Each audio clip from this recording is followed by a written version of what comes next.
Yes. All right. Greetings, everybody. All right, so we're gonna just to go over a couple things. Pretty much everybody was at the ritual last night, correct? Who wasn't at the ritual last night? Raise your hand if you weren't at the ritual last night. Okay. All right, just to be clear, we're gonna go over a couple things. We're kind of changing the format the way we do the class, and I'm gonna tell you why. And I would like to later, at some point in the class, get everybody's experience that they had last night, or if they had any experiences afterwards going into today. We used to do more of an open free-for-all question and answer. We're not doing that. I'm going to explain why. We will open at the end of what we're presenting today. We'll open towards the end of the class a forum for questions on the topic. The problem is, we want to stress this. This is an occult, left-hand path, metaphysics, black magic, adept of the black arts. This is the information we deal with. It's not a religious class. If you're here to learn about Jesus, Allah, Buddha, you might as well get up and leave now. We're not interested in any of that. Problem is, some people come in with all that nonsense, the Most High, this and that. We're not interested in that. That's the slave stuff that's keeping us down. I don't care what you call yourself. Muslim, Christian, Jew, Rasta, it's all mental slavery. Okay? We're not interested in that. That's not what this is about. So if it's not for you, this is not the forum that you might want to attend. Okay, we want to make that clear. This is a path of self-mastery, self-deification, a path of responsibility, a path of making things happen yourself. We're not looking for God, Allah, Jehovah, or any of that garbage to do anything for us, because it's not going to happen. If you got your own personal faith, that's just what it is. It's personal. We keep forgetting that word. We got to stop trying to convince each other of our personal stuff, and because somebody doesn't agree with your personal ideologies, people get pissed off and get mad. So you're going to hear a lot of shit tonight that's not going to agree with your personal ideologies. But I got to keep it real with you. We're not concerned about that. That's personal. You wrestle with that on your own. That's not what our job is. Our job is to present information. You do with it what you need to do with it to make it work for you. We're not here to tell you what to do. We're not here to tell you what not to do. Okay, I want to make that clear. Because at the end of the day, it's you that's got to do things for you. Nobody's going to do it for you. This is a path of not blaming people for your problems. There's no external forces doing anything to anybody in here. If you do believe that, it's because you've allowed yourself to accept that belief. If you believe people are doing voodoo on you, if you believe people are setting you up and conspiring against you, your psyche and your superconscious has opened yourself up to accept that reality. That's what makes it a reality. That's how voodoo really works, or voodoo. The person practicing it and who they're working it on, the individual has to believe that it's a reality. So what I'm trying to say is nobody can do shit to you unless you actually accept that reality. Because here's the other problem we have amongst everybody today. Everybody always shifts the blame of why they're unsuccessful to something outside themselves, and they never take the blame for anything themselves. It's always, they never do anything wrong. Somebody's setting them up. They're always given a bad hand, but they never analyze themselves and say, well, maybe I put myself in this situation. Maybe I made some messed up choices that got me where I'm at today. Maybe because the decisions I made got me in the situation I'm in today. Ain't no devil. Well, here's a funny thing. When something great happens, everyone's like, oh, praise God. God bless me. But what about when some messed up shit happens? Let me show you the slave mentality. That's the devil at work. The devil is busy. Well, who created the devil? You're a pathetic, biblical, Quranic God. You see the ideology in this nonsense? That's why we don't care to deal with any of that. That's slave doctrine, slave religion. We don't worship anything, okay? People that are still worshiping external things will not understand what this path is about, okay? So the format we're going to do a presentation, because what tends to happen, and I know there'll be some people that'll come in the middle, we'll make a brief announcement to keep it in line. We want to stay on topic, number one, and we want to deal with the topics that this is about. Because last couple of times, we had some, they're basically religious people. I'm not going to sugarcoat it. And we're not going to let that dominate what this forum's about. So that's just the way it is. Because there's other people that attend and drive from far distances that come here, and they're looking to hear certain information. Look, we can go on Google and find out all about the Most High. That's a waste of time. You go to Google. You can find anything you want out about Islam, Christianity, Judaism, Rastafarianism. Anything you want is there. You can find it. There's nothing that you can't find on any of that stuff. Okay, good luck, have fun. Let me know how that works out for you. Okay, that's not what we're about. Just want to make that crystal clear. I'm not going to sugarcoat it no more, and I'm not concerned if people like it or not. That's irrelevant because that's personal. What you like and do not like is something you got to wrestle with personally. Okay, that's the problem. We all want, I don't like this, and who the hell are you? You understand? Like, you're the only person in the unit. What you don't like, somebody else what? Does like. So that's something personal you got to wrestle with. Just want to make that clear. So we will open the end of the forum for questions. So I would suggest the best thing to do, if you got a phone, pencil and paper, maybe you got a sharp memory. You might want to gather your questions, and towards the end, we will be more than happy to address them in detail. And I guarantee you will leave here today with something practical if you actually are paying attention. We're about changing and evolving ourselves financially, emotionally, spiritually, mentally, physically. If you're practicing any way of life that you can't see great change now, I'm not talking about down the road, I'm not talking about mundane shit. I'm a good person. I do this, it makes me a good person. We're not talking about that stuff. How have you grown? Are you struggling financially? Do you got to reach in your pocket and there's nothing there but lint? That's a problem. You can't have all this knowledge and be piss broke. That you better evaluate what you're doing. This is not about a path of being broke. So I want to establish that. This path can help you that tremendously if you apply it yourself. And ain't nobody doing it for you but you. Okay? So you can sit here and preach to me all day about Ra and Egypt and the greatness of Africa. But if you're a piss example of that, I can't take you seriously. You know? That's just the reality. You want to preach to me about herbs and holistic health and you're sick and you're dying. That's just not a reality to me. Okay? You want to talk about business ventures and let's get together and start this thing and you have a horrible history of working with money. You know, most of those dudes that approach with that shit, we've been dealing with that for 30 years. They all scam artists. Pyramid thing. The person that's usually presenting it to you is the person that's going to benefit anyway. And once the hustle is up, that's a whole nother story. And I keep telling people, we keep getting these questions, when is the community going to unite? See, that's the illusion. You're going out into the world thinking you're going to save the world and save people. That's the biggest illusion. Okay?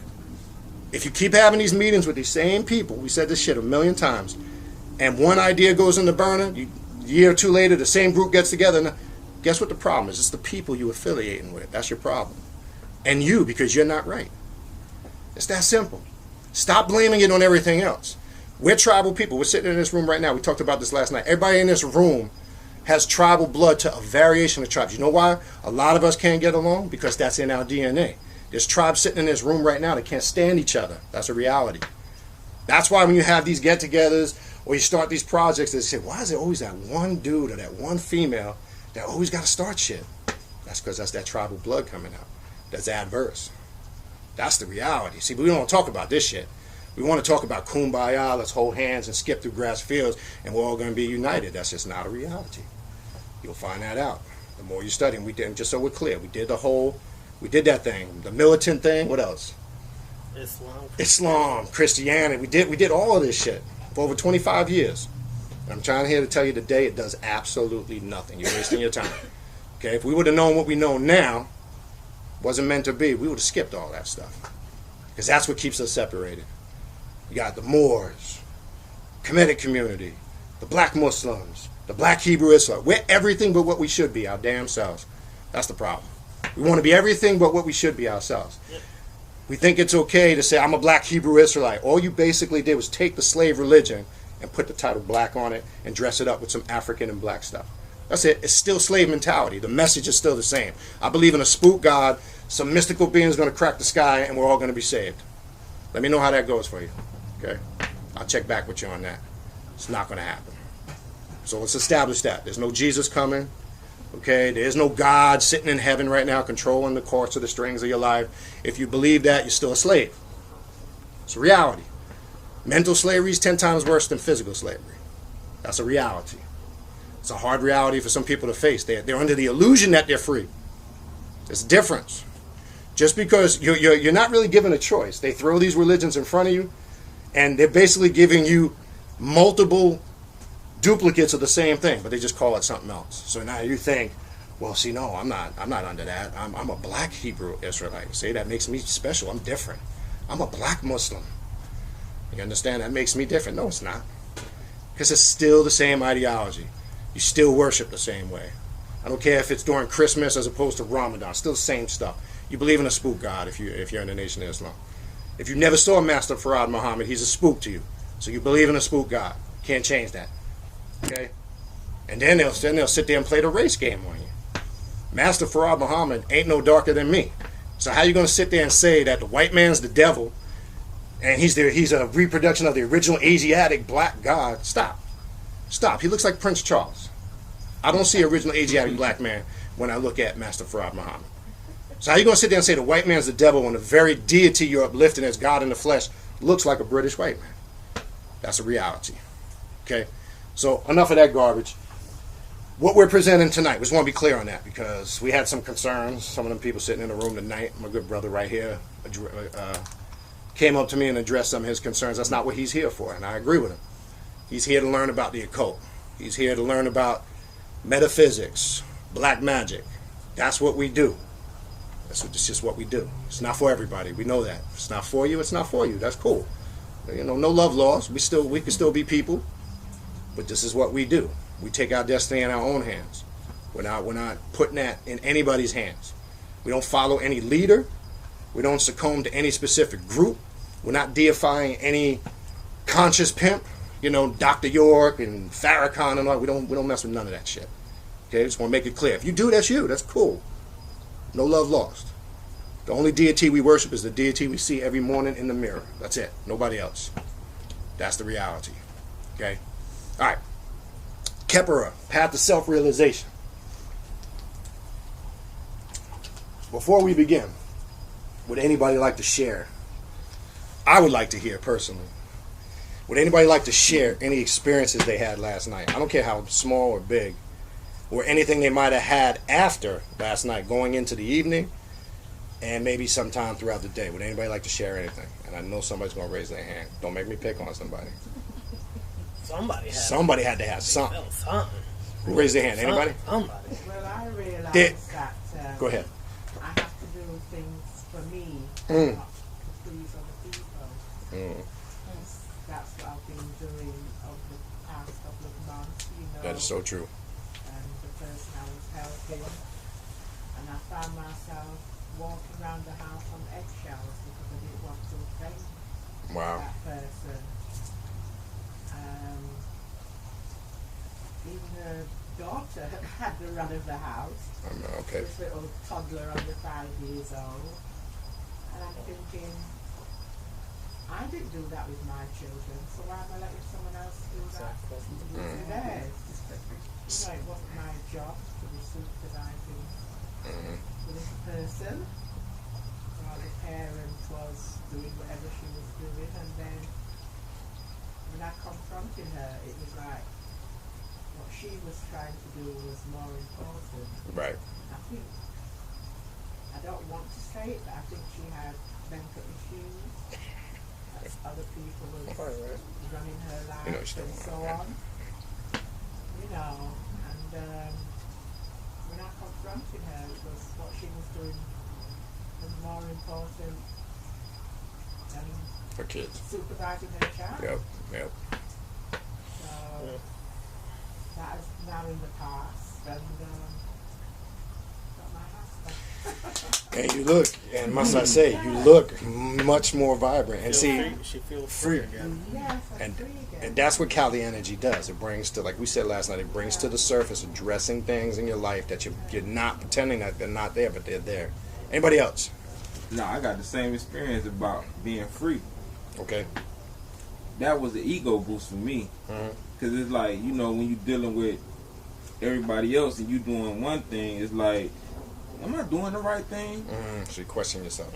Yeah, and then it's like, that the experience I got was like an ego boost. Like, yeah, you... we can share. The ego boost. I got an ego boost, like, you know, like, yeah, you on the right path. Keep going. Cool. And so a lot of stuff now, I laugh at people like, I know what I'm doing. Right.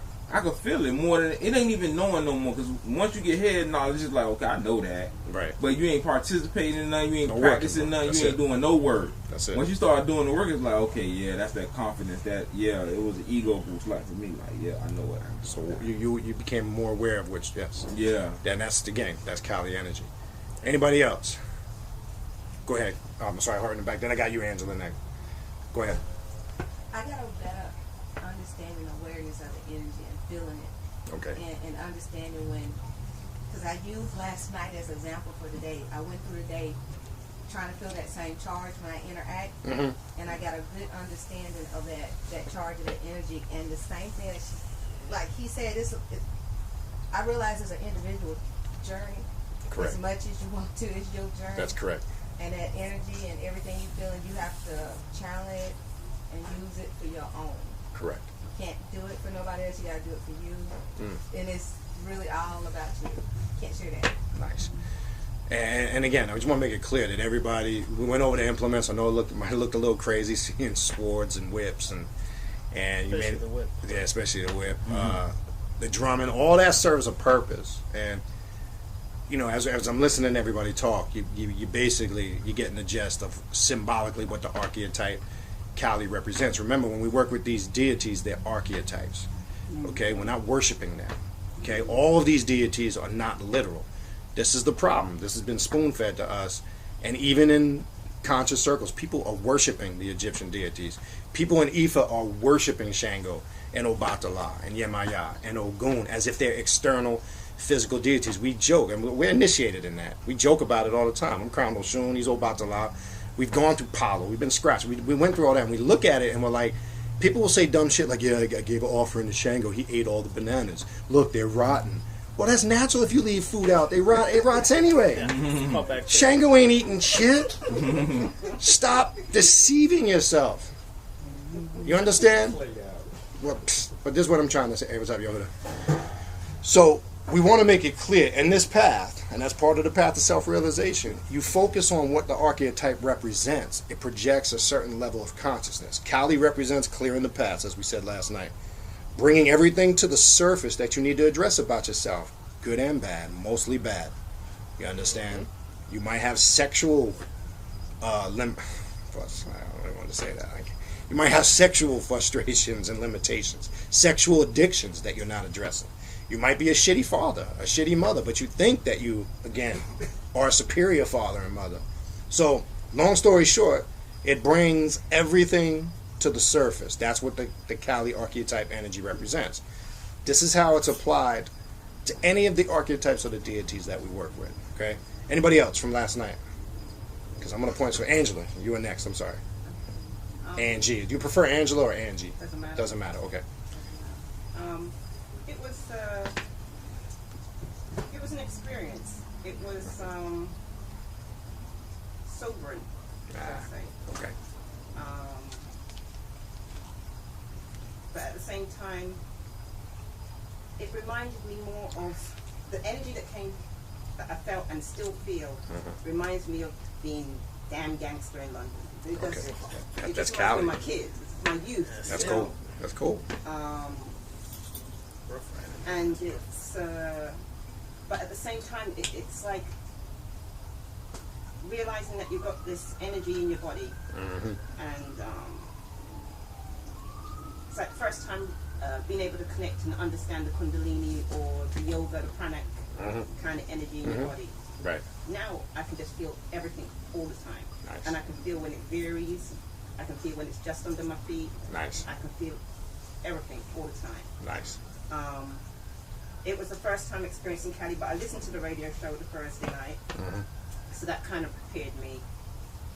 And then, because I still see the mental slavery in my mind on not just the effects of Christianity, even though I wasn't born in it. Sure. You know, I took that on by choice, and I can drop it by choice, and I have. But I just hear, I'm very aware of not only just what I hear come out of my mouth, but I'm aware of my thoughts. Right. And sometimes it's like I don't want to say a damn thing, because it's just like you hear the stuff that you don't want to be a part of. Right. You know? I did my first segment ritual on Wednesday. So it was like, okay, bang, bang. I don't know what I'm feeling. So you or went who it segment to belonged to. Cali. That's You know, intense. but, Okay, yeah. Not my world. Aspects of personal life is coming to the surface, and I think people forgot how we grew up, or they just forgot. And so some of that from back there is the real me, and that's what I know. Yes, you try to improve yourself according to society and stuff like that, but I've seen so much of remnants of that person back there, where you know you just didn't allow, you didn't tolerate certain things. And even though I'm a Libra and I'm very balanced and I like to see people cool and stuff, it's like I've been trying. I think one of the things that, as many people continue on this path, we're going to realize is that a lot of your childhood prepared you for this, but we seem to look back at our childhood negatively because a lot of us dealt with things in the street or other things like that, but you realize it's all part of a big picture to lead you to where you're going. So although we might have been in the streets or doing things, you know, it was still necessary for you to experience that to open you up for when the day came when you would encounter information that opens you up even more. Kali, what a lot of people don't understand is Kali in India, when the British came to India, of course they brought their, you know, colonialism, imperialism system. There was a group of people that formed what would be called a gang today, in today's term, called the Thugi. Sounds like thug, right? That's correct. That's actually where the word thug comes from. It came from the Sanskrit word Thugi, which were a group of people who actually worshiped Kali, but they were considered criminals only because they were doing things against the British government. So the British government labeled them as thugs, but in reality they was trying to overthrow the British government and doing sinister things, right? They used to wear all black. Sound familiar like last night? Yeah. They used to wear all black, and they were infamous for calling on Kali, okay? So what happens is that Kali don't look at that as, let's say if she was a real entity, she wouldn't look at it as good or bad, because none of that is relative. It's just your perception on what is good or bad. So some of our upbringing, we look back now, and some of us may say, oh, yeah, that was bad, that was negative. And some of us may look back and say, oh, well, you know, that did prepare me for today. Because in today's world, the environment, you need that aggression. Because a lot of us are starting to realize, damn, if I'm too nice, people take that kindness for a weakness, and they will bury you with it. A lot of us have had people that we've opened the doors to. I've done it myself. And then you wish you never opened the door, and you're like, damn, they still here 3 months later. Why don't these people leave, right? But then you don't want to be confrontational, because at the same time, this religious mentality, this religious upbringing, family, society, culture, oh, be nice, you're supposed to help people. But at the same time, are they doing it? Are they being nice, or are they just sucking you dry because you open the door, and your kindness now becomes something they feed off of? You understand, if you were still part of that youth part of you that was aggressive, you would have stopped that immediately. You would say, oh, sorry, no, I've been down this road before, so it's not even going to open that door. Go somewhere else. And see, that's the problem we have. The problem is, oh, I'm supposed to do this. I have to help, right? Because that guilt starts to come up. But that guilt was placed there from your family, religion, society. Right. Everything you could think of, it was placed there. Because that's how you control people. When you make a person think they have to do something, if not they're evil or wrong, you no longer are thinking for yourself. You're actually thinking in terms of what was placed in your mind from youth to today. Okay? So how do you explain karma? Karma, let me say it like this. Karma is another system of control to make you another slave. The people who created karma, which were usually the Brahmin priests of India, that concept was created because the Brahmin priests wanted to control the masses of people. Much like in Kemet, they had the Amun priesthood. See, people hear these things, oh, Amun and Kemet, all right? But they don't realize when they go really do research, Amun priesthood was really filthy, sneaky, conniving priesthood that if they felt there was a challenge to their supremacy as the dominant priesthood, they would eliminate those people. They didn't think twice about, let me pray to Ra, the Most High. Yeah, the Most You know, High. Ra's going to help us. They didn't think that. They just said, I'm going to take them out. Case in point, Akhenaten and people like that. They just took them out, destroyed the statues, everything else. But we're looking back here in 2017, looking back saying, oh, our ancestors were Kemetic and they were about peace and love. Really? Go read history and see how it doesn't equate to our perception of what Kemet really was. Right. Go read how people back then used religion, especially spirituality, things like the karma concept, things like that, to control the masses so that you stay in line. Because if I think, oh, I'm going to be punished because I didn't let this person stay with me, so in this life or the next life, now mind you, see, in karma, you're going into multiple lives now, right? See, that's really mastermind control, because it's not just this life you're dealing with. I got to worry about other lives I got to go to, right?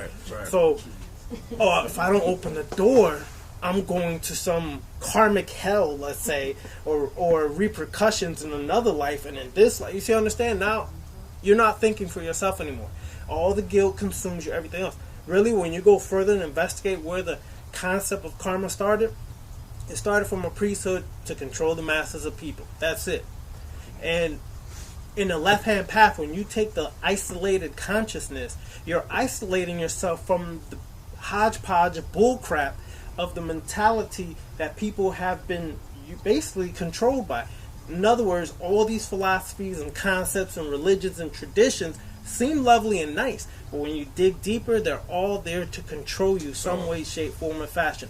And karma, the 10 commandments, the 613 commandments, whatever, it's all systems of control to take you away from being an individual, one, two, from realizing that nothing happens in your life unless you let it. Nothing can happen. We love to blame somebody, point the finger, but anything that happened, unfortunately, whether we like it or not, whether we accept it or not, happened because we opened the door for it to happen. We cannot say, oh, well, that person did something to me. Yeah, but you got to ask yourself a question. When did you open the door for that to happen? Because you had to have found some way for that to happen in your life. It's just not going to happen because they're so conniving and sneaky. That's partly true, but you open the door for that to happen, whether it was your compassion, whether it was this. Listen, I'm going to get to you. No, let's not do the question thing. Yeah, then okay. Then we're going to get sidetracked. Yeah, so we'll do it after. Yeah, we're going to do All the right. questions after. So, yeah, I'm such a habit, right? Yeah, so we got to bring it. So we're used to doing that. Because then it's going to start shifting again. We don't want to do that. So, but anyways, the biggest weakness melanated people have is also one of our biggest strengths, compassion.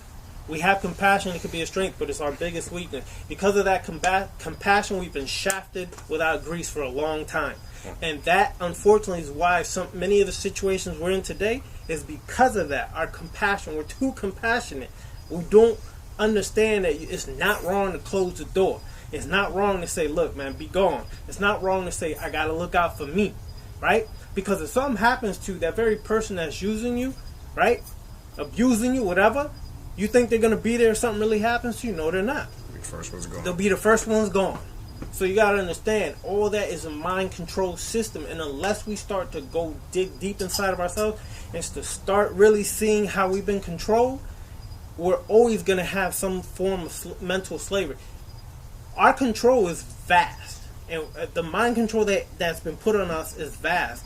We're still, just because Brother Baniti and I are sitting up here does not mean we have all the mental control erased and all this stuff. We still have things we have to deal with ourselves, okay? Because it's as simple as driving down the street and you see some Chick-fil-A or some Jersey Mike's or some whatever, and you're gonna, that sign in itself triggers something. You said Jersey Mike's because you like Jersey Mike's. Right. Take it easy. Take it easy, brother. Anyways, right? So you see that, and I gave it up, right? So anyways, you'll see that, and right away your mind shifts to, man, I'm hungry. But you might have not really been hungry 10 minutes ago, but that sign for some reason triggered over all the other signs and it got inside you. So was that really free will, free choice? Or were you just manipulated to going and getting it? See, we don't see these things. It's that simple, but yet it's that complex. How much we're under mind control. When you get up in the morning, how many of y'all turn on the radio, TV, or something while you're getting ready? Come on, don't lie. How many of y'all do this? Some of y'all do, yeah, right? You're conditioned to do this. You saw your parents doing it, so you're going to do it. You're driving to work. How many of y'all listen to music driving to work? Okay? When you come home from work, before y'all even take off your clothes, or while you're taking off the clothes, what do? Pop on the TV or the music, stove, something going. Something's always happening. You just don't come and sit there, take off your clothes and sit there and say, Leo, let me unload all the crap and residue I went through today. That's right. You know what I'm saying? We don't introspect. We're already constantly distracting our minds. Here's this, here's that. It's all control mechanisms. So in the left-hand path, we work to go dig deep inside of there and start to reprogram ourselves, put in our own thoughts. We decondition this mind and put in our own conditioning and programming. It's called sorcery, and quantum physics goes deeply into that. Quantum physics deals with this reality, how you actually create your reality every day. You actually affect the molecules. You actually affect atomic, subatomic particles. This is what Khepra is all about. You like that? I like the way you did that. Yeah, That was good. right, right? Yeah, You sounded like you were actually from the Middle East. Yeah, brother. Allahu Akbar. Anyway, so we go into Khepra, right, or Khepra, and that deals with self-transformation. What was very interesting about the symbol of the scarab is the scarab is constantly doing what? It's constantly working, which is symbolic of working on yourself. And they take a dung, they put their eggs in there, right, or the larvae in there, and they constantly roll, right, and roll towards the sun for some reason, right? That's Ra, brother. That's Ra, Most High. Yeah. Most High. So it's charging up the eggs, right, and it's rolling, okay, to transform into bringing life into something new.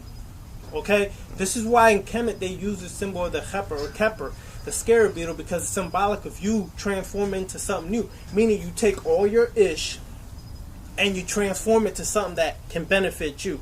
Whether it's good, bad, ugly, or beautiful, whether it's your weaknesses or strength. You take those weaknesses and you make them into something that you could utilize. You don't look down, oh, I'm so weak because of this. I'm so bad, woe is me. I'm depressed now because of that. You find what your weaknesses are. How can I turn this weakness into my strength? You understand? If you have anger problems, how can I turn anger into a strength? I'm not telling you to go shoot up somebody because you're angry. What I'm saying is, if you're angry at yourself because you failed something, use that anger to not fail again. Channel it into something that you can use to succeed, right? Take that anger to fuel you to say, yo, I'm not going to fail again. I'm not going to mess this up. I'm going to do this right the next time, right? And that anger fuels you and propels you to get it to the next level. But if you don't use your certain emotions that you've been taught are so negative, so bad, you're always going to go through the same loop. Meaning, you're going to keep repeating the same thing over and over because I'm not supposed to be angry. I'm supposed to meditate this away. I'm supposed to chant this away. I'm supposed to pray this away. All the meantime, that same issue is still sitting there. You could be meditating. You could have moved to India. You could have moved to China and gone to a Buddhist temple. You come out the Buddhist temple, first test, you fail because the external is not your distraction. The distraction is from within. Not dealing with the crap that you're not dealing with is here inside of you. Your issues. Like he said, you could think you're a great mom or daddy, but in reality you might suck. You might be the worst mom or daddy. Okay? That's just reality. Because we're all going to perceive things in our favor. Oh, yeah, no, I'm so great. I'm the best this. Everybody likes to think they're the best at something, but guess what? There's always somebody better than somebody in that very thing. Okay? Men have this big ego problem. We have a big ego problem because we think we're the best at all this shit, right? But then comes to terms when you realize this, man, I might not actually be as good as I thought. There's always somebody better than you, whether it's, look, basketball. There's always somebody, oh, LeBron's the greatest. Yeah, ask Jordan 10, 15 years ago. That may be a different story, right? There's always somebody who's going to claim they're the greatest or they're on top, but then here comes somebody else to surpass what they did. That's just life. If you can't deal with that reality, then how are you going to transform? How are you going to be that Khepra that transforming entity by not running from your issues, but utilizing it to create a new, to bring something to another level. Good. So in the beginning, Khepra, we see it represents self-awareness. Everybody's got that so far. I would hope symbolically what it represents.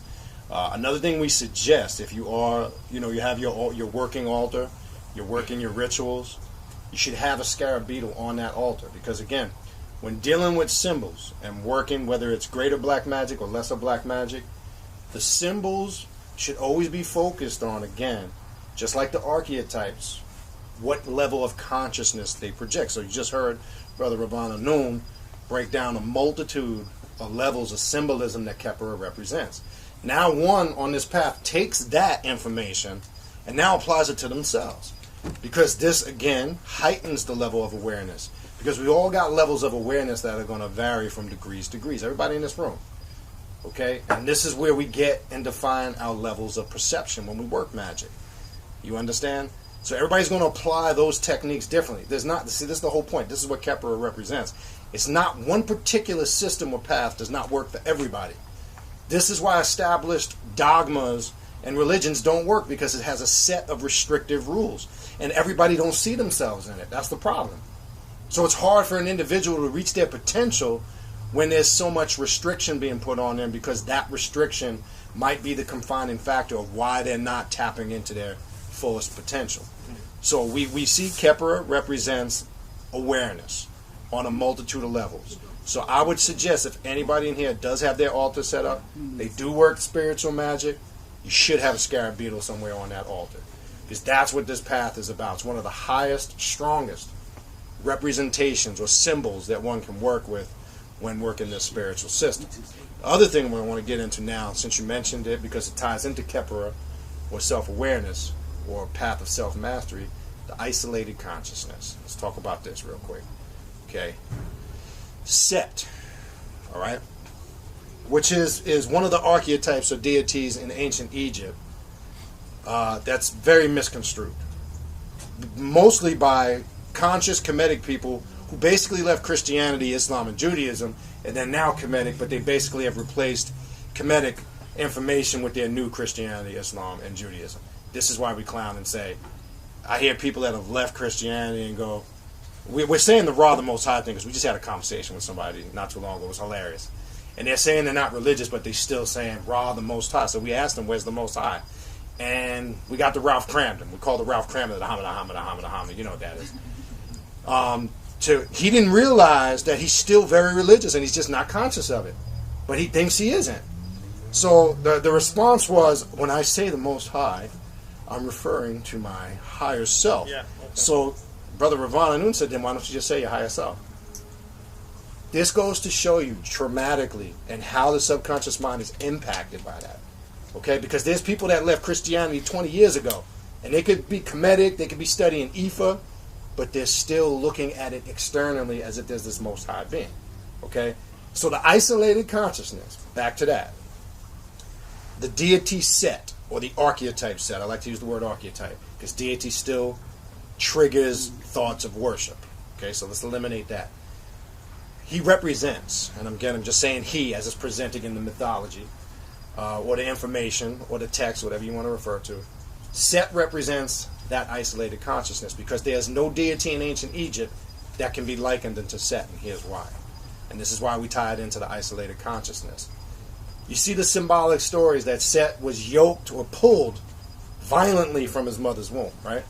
You see in the statues and the images, and we talked a little bit about this last night with Kali, with Sekhmet, with Set. They all carried a Peshkent knife. You see that? It's like a dagger you always see Set holding. You see sometimes the images of Sekhmet, and she has two of them in her hands, and she's in like a fighting warrior position. You see it with Kali as she's has the Peshkent knife with the blood dripping on it, the severed head, the blood dripping into the bowl. You see all the symbols we went over last night. What this is symbolic of is separation. The Peshkent knife is a representation of them separating from all of this nonsense that we're talking about today. And the reason why you see Kali slaying individuals, she's trying to let them know, wake them up. Because they're all referred to as devourers of blood.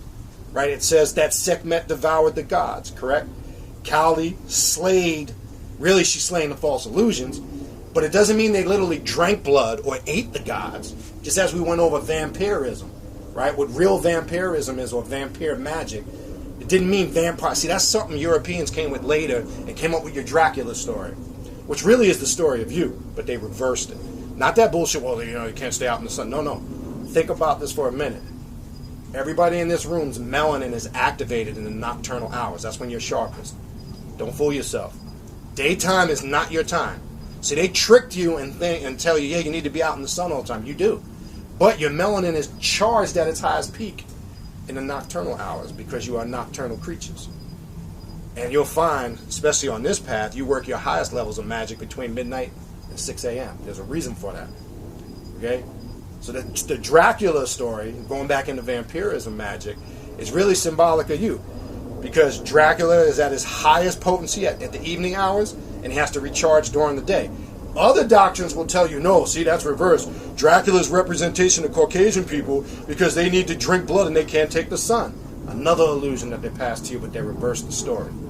The Transylvania thing, that's all something that came later. It's mythology.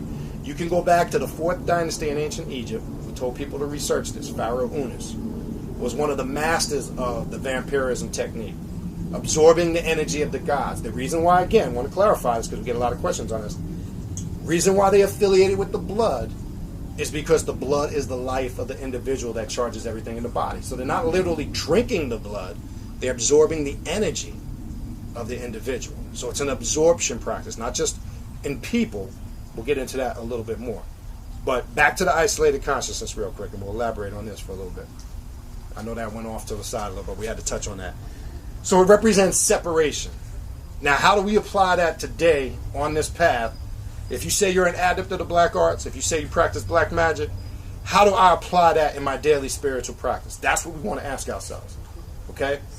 And it's about isolating yourself from everything that has an influence over you. Like Brother Ravana said, we've been programmed from pretty much from birth, not always intentionally, because again, it's been a generation to generation thing. Our parents were taught, our great-grandparents, grandparents, great-grandparents, list goes on and on and on. So this stuff has been passed down to us. It's been a programming from birth.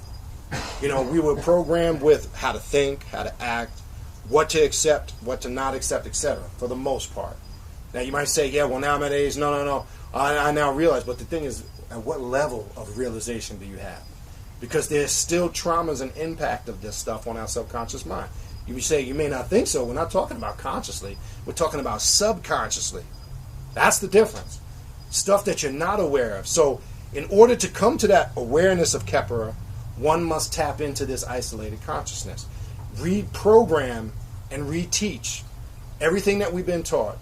That's how you reprogram the subconscious mind. Because as we said before, real black magic is reprogramming the subconscious mind, not slaying goats and dripping blood on altars. If you think that's what it is, again, you're a slave. Because you're listening to Hollywood and media, and that's done intentionally. Left-hand path, origin that we're talking about here, has nothing to do with any of that stuff that came way after the fact. The spiritual practices that we're talking about tonight go back to the pre-dynastic Egyptians. See, the only thing you hear about Egypt is all the fluffy stuff.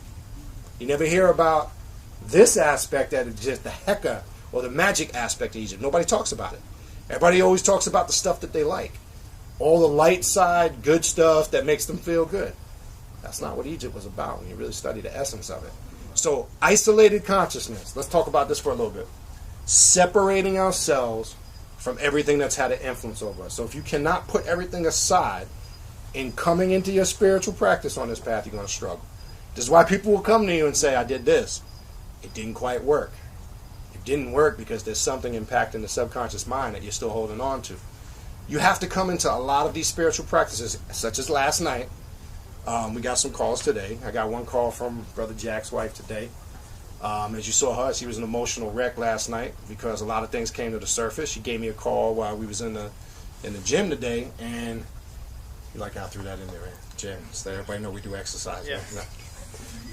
Right? But we was in the gym today, and she gave me a call, and she didn't know how to put it into perspective. Her thing was to me like she felt so many different things, and at the same time feeling kind of like Sister Angela described, in feeling all those influx of emotions, but she also felt liberated and free at the same time, because there was a lot of things that she was keeping bottled in. So this was just my comment to her was, don't try to figure it out all at one shot, because you can't. Kind of put it into perspective, absorb it, let it sink in for a while, reflect on it, and then the answers will come. You can't figure something like this out, because it's been a long time coming for her. And that's why if you heard me, I said to her, some of you might have overheard me, I told her at the end, I said that you needed this probably more than anybody that was there last night. You know, something you want to add on that isolated consciousness, go ahead. Well, I mean, the key thing Brother Baniti just said is, don't rush it. We have a lot of conversations, through the show. We speak with individuals. Don't rush it. Can't figure this all out overnight. That's right. Whatever age you are, that's all them years up to today that you're trying to figure out in one night. Now, that's good try if you think you could do that, but you can't. Because honestly, you're still like, okay, here's the surface layer. And most of us have been at the surface layer digging about ourselves for a while, right? But then you get underneath the surface layer. Now all of a sudden, I got it figured out, dude. I just got this. But you're just like an inch under the surface. Now, how deep does that abyss go? Hundreds and hundreds of thousands of feet, whatever, right? So you can't figure it out all in one shot, because there's things that are going to keep popping up out of you that you're not even aware exist inside of you. You might like people with crooked toes. How do you know? I'm just saying. And if that's your thing, do your thing. But I'm just saying, you don't understand or realize it's all of a sudden you're doing some work and it pops up. You're like, ooh. Yeah, ooh. Because all of that is you. Just like I said, the good, bad, ugly, and beautiful, right? It's fine. We hear all the good stuff. Oh, you're such a goddess. You're such a god. You're such a this. But we don't hear that. You're such a witch. You're such a little hag. You're such a little... You know what I'm saying? We don't want to hear that part. You're a bitch and all this other stuff. We don't like that. We hear all the good stuff. Oh, floats our ego. Makes us real fluffy and feel good, right? But then all the stuff starts popping up of how good you really are now. Damn, you've been doing this for a long time. You this or that. Is that the end of the world because you figured out some of the things about yourself that you've been hiding or didn't really like? No. What do? You go deep and deeper into it till you figure out what made you like that. And then you don't shut it down and try to cut it out like so many religions do. It's a part of you. It's there. It's been there since day one. So you embrace it and learn to work with it. So that's the part that people don't understand.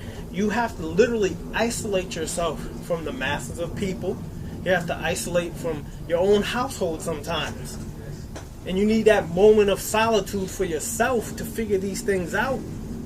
And if you're constantly worried about somebody else, that's fine. You can worry about other people. I'm not telling you to be callous and cold completely. Well, maybe. But, depends on the situation. That's right. But what I'm saying is you can take time for yourself and be selfish sometimes. It's not wrong to be selfish. You've been taught that. I'm not telling you extreme selfish where it's just like, your ego's riding high like you ain't got no problems. Bullcrap. I'm saying selfish as in take the time for yourself and say, yo, I'm dedicating time to me for once to do what's necessary for me. Remember, Set was a nonconformist. That's right. This is how he attained the title of being an isolated consciousness.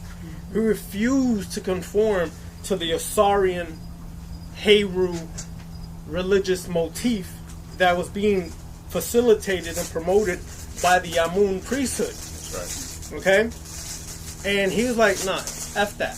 I'm down. I'm not down with that. I'm not rolling with that. Set was like, I'm going to determine my own destiny. I'm going to determine my life. And nobody is going to do that whether I do offerings or no offerings or things of that nature. So he was anti-establishment. He was anti-control. Okay? But, just like anything else in any society, the villain is always given a bad rap. But if you watch movies nowadays with this mentality, if you listen closely in a lot of these movies, whether it's X-Men or whatever, Apocalypse. like Apocalypse, That's my right? man right there. He was saying the truth. And people vilify him because, he was doing what appeared to be some destructive thing. But in his mind, he was saying, yo, y'all have lost your minds. You're worshiping all these things that you think are gods, and don't realize you are the God. And yeah, what's interesting, he said that to the black woman. That's deep, right? That was deep. That was Very deep black. because when he said that in the Very. Apocalypse X-Men movie, he said, "Do you realize who you are, my sister? You're a God." She was like, "What? Me?" Yeah, you. You're a And God. what was interesting when he was giving that speech, who saw the movie? Okay. Do you know Watch when it. the movie starts? It takes place during when Reagan came into office. Yeah. There's a reason for that. Because they show all these clips of what was going on during the Reagan and the Bush era. And he says, you humans have lost your way. You worship false gods, false deities. You create weapons of destruction to kill each other. You've fallen so far from what you actually are. Right? And then you have the X-Men group who's chasing this fake illusion of world peace and freedom. And they believe they're fighting for this noble cause. And they're trying to paint it as if he was the enemy because everything Apocalypto was saying was true. Now, here's the deep thing at the end. If you didn't see it, fuck it, I'm about to ruin it.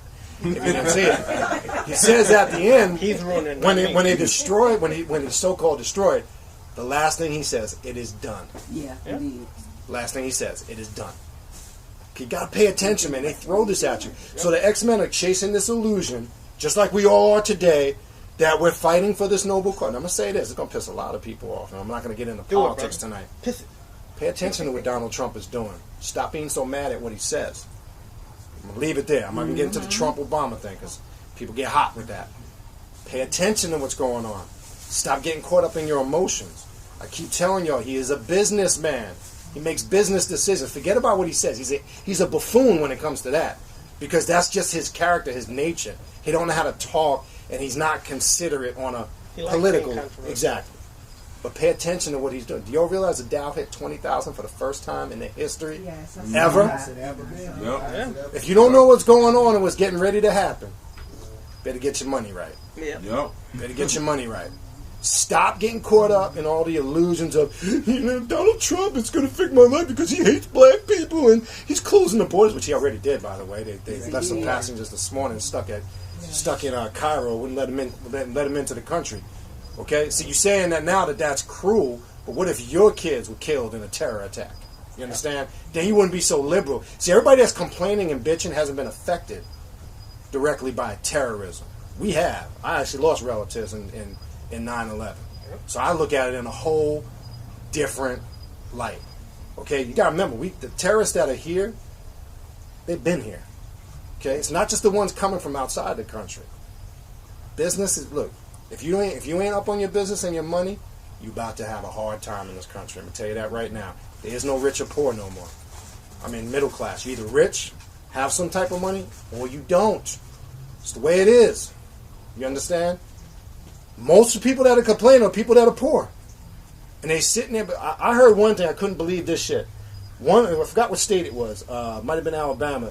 They were bitching and complaining because one initiative that came out from this campaign was they wanted to eliminate food stamps and welfare and replace it by creating jobs. You know these people was in an uproar? You want to know why? These are the clowns that sit on the couch every day, drink 40s, and play PlayStation and can't manipulate their food stamps. So now they're mad because now they actually might have to go out and get a job and fucking work.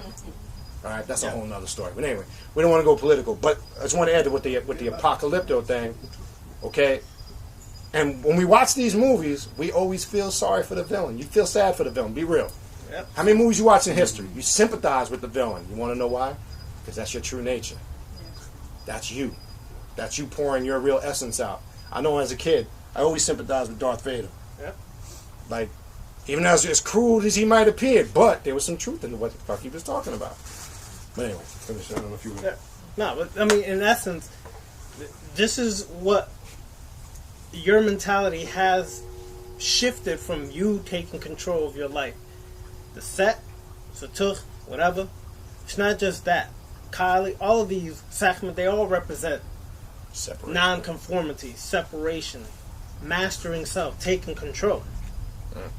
Most of the other masters of traditions, religions, and systems is all about everybody but yourself. They make you think that if I get into Ifa or Santeria, that I'm going to, become the child of Obatala. But what they don't tell you is that in ancient system, you didn't become the child of Obatala.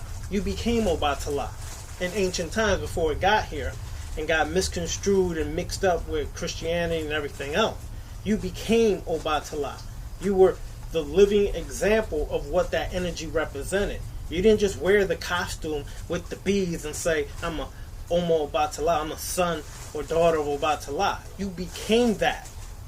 Okay? There's a big difference. And so in the left-hand path, when we isolate our consciousness, we're not looking at Set as like, yo, he's the Ish, he's the bomb. You're saying, that's me. That's me, and that's what I have to be like. I have to take myself and non-conform to the standards that everybody else is following. How many of y'all have gone to the mall and asked yourself, why does everybody walk in the same direction? You ever ask yourself, why it seems this side's going this way and this side's going this way? Who determined that? See, that's what we think like on the left-hand path. We notice little things like that, which may not seem like a big deal, but in reality, when you start to notice that, you're starting to wake up. Because now you're saying, who determined that we should follow the crowd and go this way and everybody go this way? You understand? That's conformity at its finest. Because people do this and don't even realize that they're doing it. Why is it when you're presented with the healthy food options to unhealthy food options, healthy to you could be what it is. I'm not going to get into that, okay? Yes, brother. You must eat kale salads. Yes, brother. And don't wear any deodorant. Yes. Be all naturally stink. That's what you must do, brother. Some people like it. Some don't. That's your preference, your perception. But understand this, though. When given the option, people will usually follow everybody else to Chick-fil-A over something that can have more organic, natural food. That's just what people do because they followers. People don't usually think for themselves. So as Set, you take that stand, that step, and that's why, like Brother Baniti said, you look at his statue, he's standing there like a warrior pose, like, bring it. Bring it, son. You know what I'm saying? I'm ready for this. Meaning, I'm no longer conforming, so whatever you're going to try to throw at me to bring me back under a system of control, to bring me back under religion, bring me back under anything, it's not happening. I think for myself, I do for myself, and I operate for myself. So one thing you should always do, if you do a ritual, is affirm. Make your affirmations your own. Not what a book says, not what we're saying. Make your own, but always affirm that you are that what you're working with. Don't say, oh, Kali, I love you. Okay? Kali could care less if you love her or not. You're basically, when you work with that, you're saying, I am Kali. I am that which I'm looking at. This is a reflection of myself, and it's activating my subconscious, unconscious mind to tap into those symbols that have been laying dormant inside me to work on things that I've refused to work on. So when I look at that, here it comes forth, and now it starts to surface. This is why some of y'all are feeling things today. That's why some of y'all have been charged. I didn't even sleep last night, dude, because I was so charged up. I heard the drums till like 8 this morning. Okay? And the drums were off for a while. I'm still hearing the drums, right? Because I was charged up. I didn't sleep, and I still feel. I was tired coming here. Look at me. I'm wide awake now. That's the way the energy works. Because you're not a conformist. You're not following. You feel good. You feel alive. You feel free. Because for the first time in your life, you're starting to think for yourself. You're not thinking to please others, but please yourself first. If you choose to please somebody else, that's fine. That's up to you, but please yourself first. And this is what this path takes you on the journey. But we know, we understand the journey is not a simple journey. Because there is going to be some complex things that rise up about you. So the best way, like we said, to deal with that is embrace it. Don't run from it. Don't hide it. Don't sweep it back under the rug. You've been doing that for 10, 15, 20, 30, 40, whatever, however you are. You've been doing that most of your life. Embrace it. Ask yourself, why am I or whatever? Why am I this? Why do I like that? Why do I like... You'd be surprised why you like some of the things you like. It ain't what you think either a lot of times. Mm-hmm. But does that make you any less... No. Does that make you any crazier? Maybe. No, I'm playing. Mm-hmm. But does that make you any more perverted? Maybe crazier. Who knows? But that's... Everybody has these things, and you cannot run from it. Set refused to run from himself and to prostate... prostate. Really? Prostrate. Where's this dude's head at? Prostrate. Bow down to anything outside of himself. He refused to do that. Okay? Maybe that's because I saw the herbs. I saw the herbs. You know I'm going to have jokes about that shit. Yeah, I saw the herbs today, brother. That's what it was. But anyways, no. So, he refused to bow down to anybody but himself. He said, I refuse to be anybody's flunky. I refuse to be anybody's, go-to or whatever when they feel convenient. I'm going to be what I've always been destined to be. And whatever y'all are supposed to be, that's what it is. Stop trying to make it so cute and so nice and try to control it so on the other side of the ritual it comes out the way you want. Stop it. It doesn't work like that. Let it go, let it flow, and when you get to the other side, you'll see what it's supposed to be. But some of us try to control it before it even gets there. Oh, let me control this. I'm supposed to work with Kali, but it's not feeling right. Of course not feeling right. And that's good. Because all the things are rising up. That's a good But all of a sign. sudden, I want to balance it out and bring Shiva into the mix. Now I feel calm. Well, you just messed it up. You understand? The purpose was not to feel calm. The purpose was to feel chaos. That's right. Complete and utter chaos. Because in that chaos, the stagnation that you've been living under for whatever time frame is now gone, and you no longer have stagnation. You have dynamic movement. You have frequency and vibrations taking place. When you're static, when you're just stagnant, there's no growth. Chaos is what causes the growth. You know why people get mad at you sometimes? It's because you took their comfortable day out of its normal routine. Now they're going to slice you up because, oh, look at you messed up my day. You're damn right I messed up your day. Because you're thinking now, aren't you? Now you can call me the villain or whatever you want, but you're thinking now, right? See, we don't like that because we like to think, oh, this is just, I want to be nice today. Yeah. I'm going to do this. You're such a good person. Bake my brownies and, So nice. do what I do and rub my feet and all this. And somebody comes and smacks your feet off of that damn sofa. Now What do you do? like, hey, man, what are you doing? Yeah, that's the first thing you do, right? Everything got thrown off.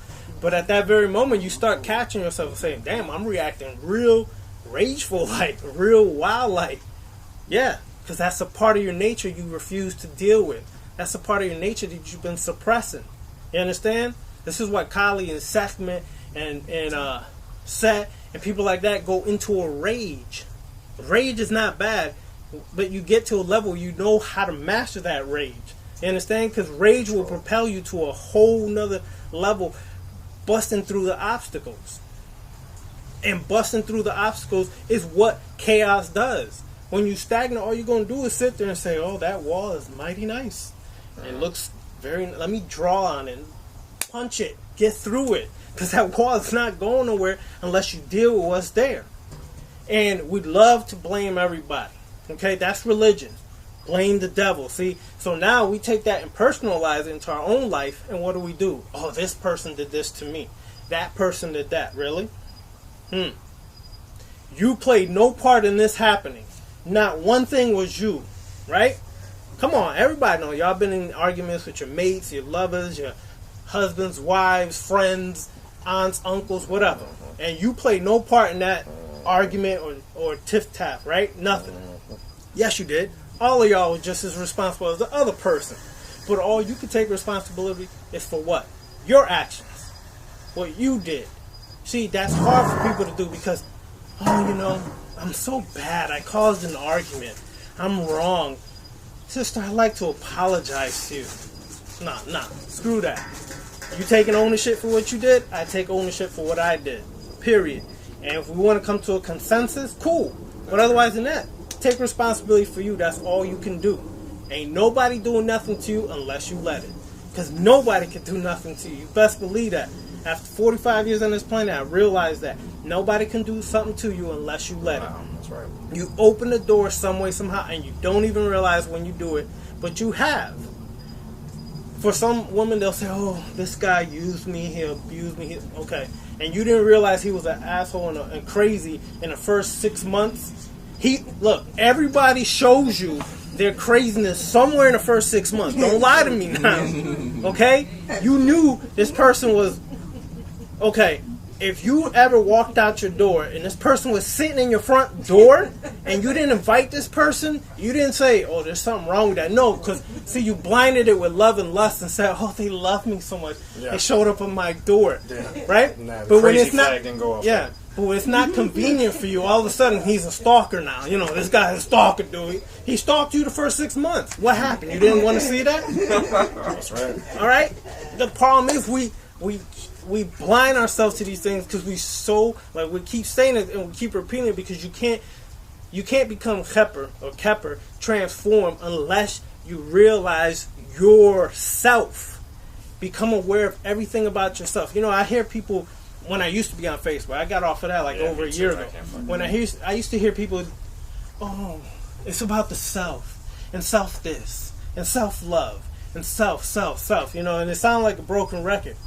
Then you ask them a question because they're over there complaining about, oh, this guy or this person, this woman hurt me. I thought it was about self. Yeah, I thought it was about self. When did it happen? Why? How? What did you do in the self to allow it to happen? Self. What? Okay. This is the illusions we create about ourselves. Then we become delusional, and then we go into extremism. Okay, and that's the person you see in the middle of some street meditating because, you know, he or she heard a voice and Kali said, go in the middle of the street. No, fool, that was not Kali, dude. That was you telling yourself.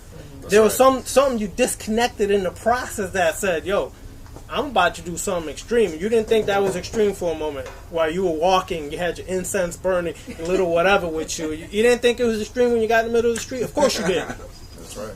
But some of us are attention whores. Sorry, that's what I like to call it. We're attention whores. We're always seeking attention from somebody. Okay. Right? We always want somebody to notice us. You know? Brothers do it. Oh, yo, check out them J's, son. They got something heavy and deep they got to tell you. You know what I'm saying? Or what? Look, sisters do it. You know, they'll come out with their dresses and, you know, ooh, look at that. Bam, boom, boom, right? Come on, you're doing it because you want attention. Come on. But then you get the extreme attention whores, who all they do is want attention, and they don't deal with themselves. Okay? The only attention you should be given to is you. You, and you. Deal with that. Then, if you need to speak with somebody else, then you go from there. When I've ever gotten in an argument with somebody, I told him, bro, before you came off at me like this, you didn't ask yourself, what part did I play in this? How did it bother me? Why is it upsetting me so much what he or she said? How's this, that? You just wanted to come off at me, cuss me out, do all this stuff, but you never stopped to ask yourself, why is this affecting me so much? Why?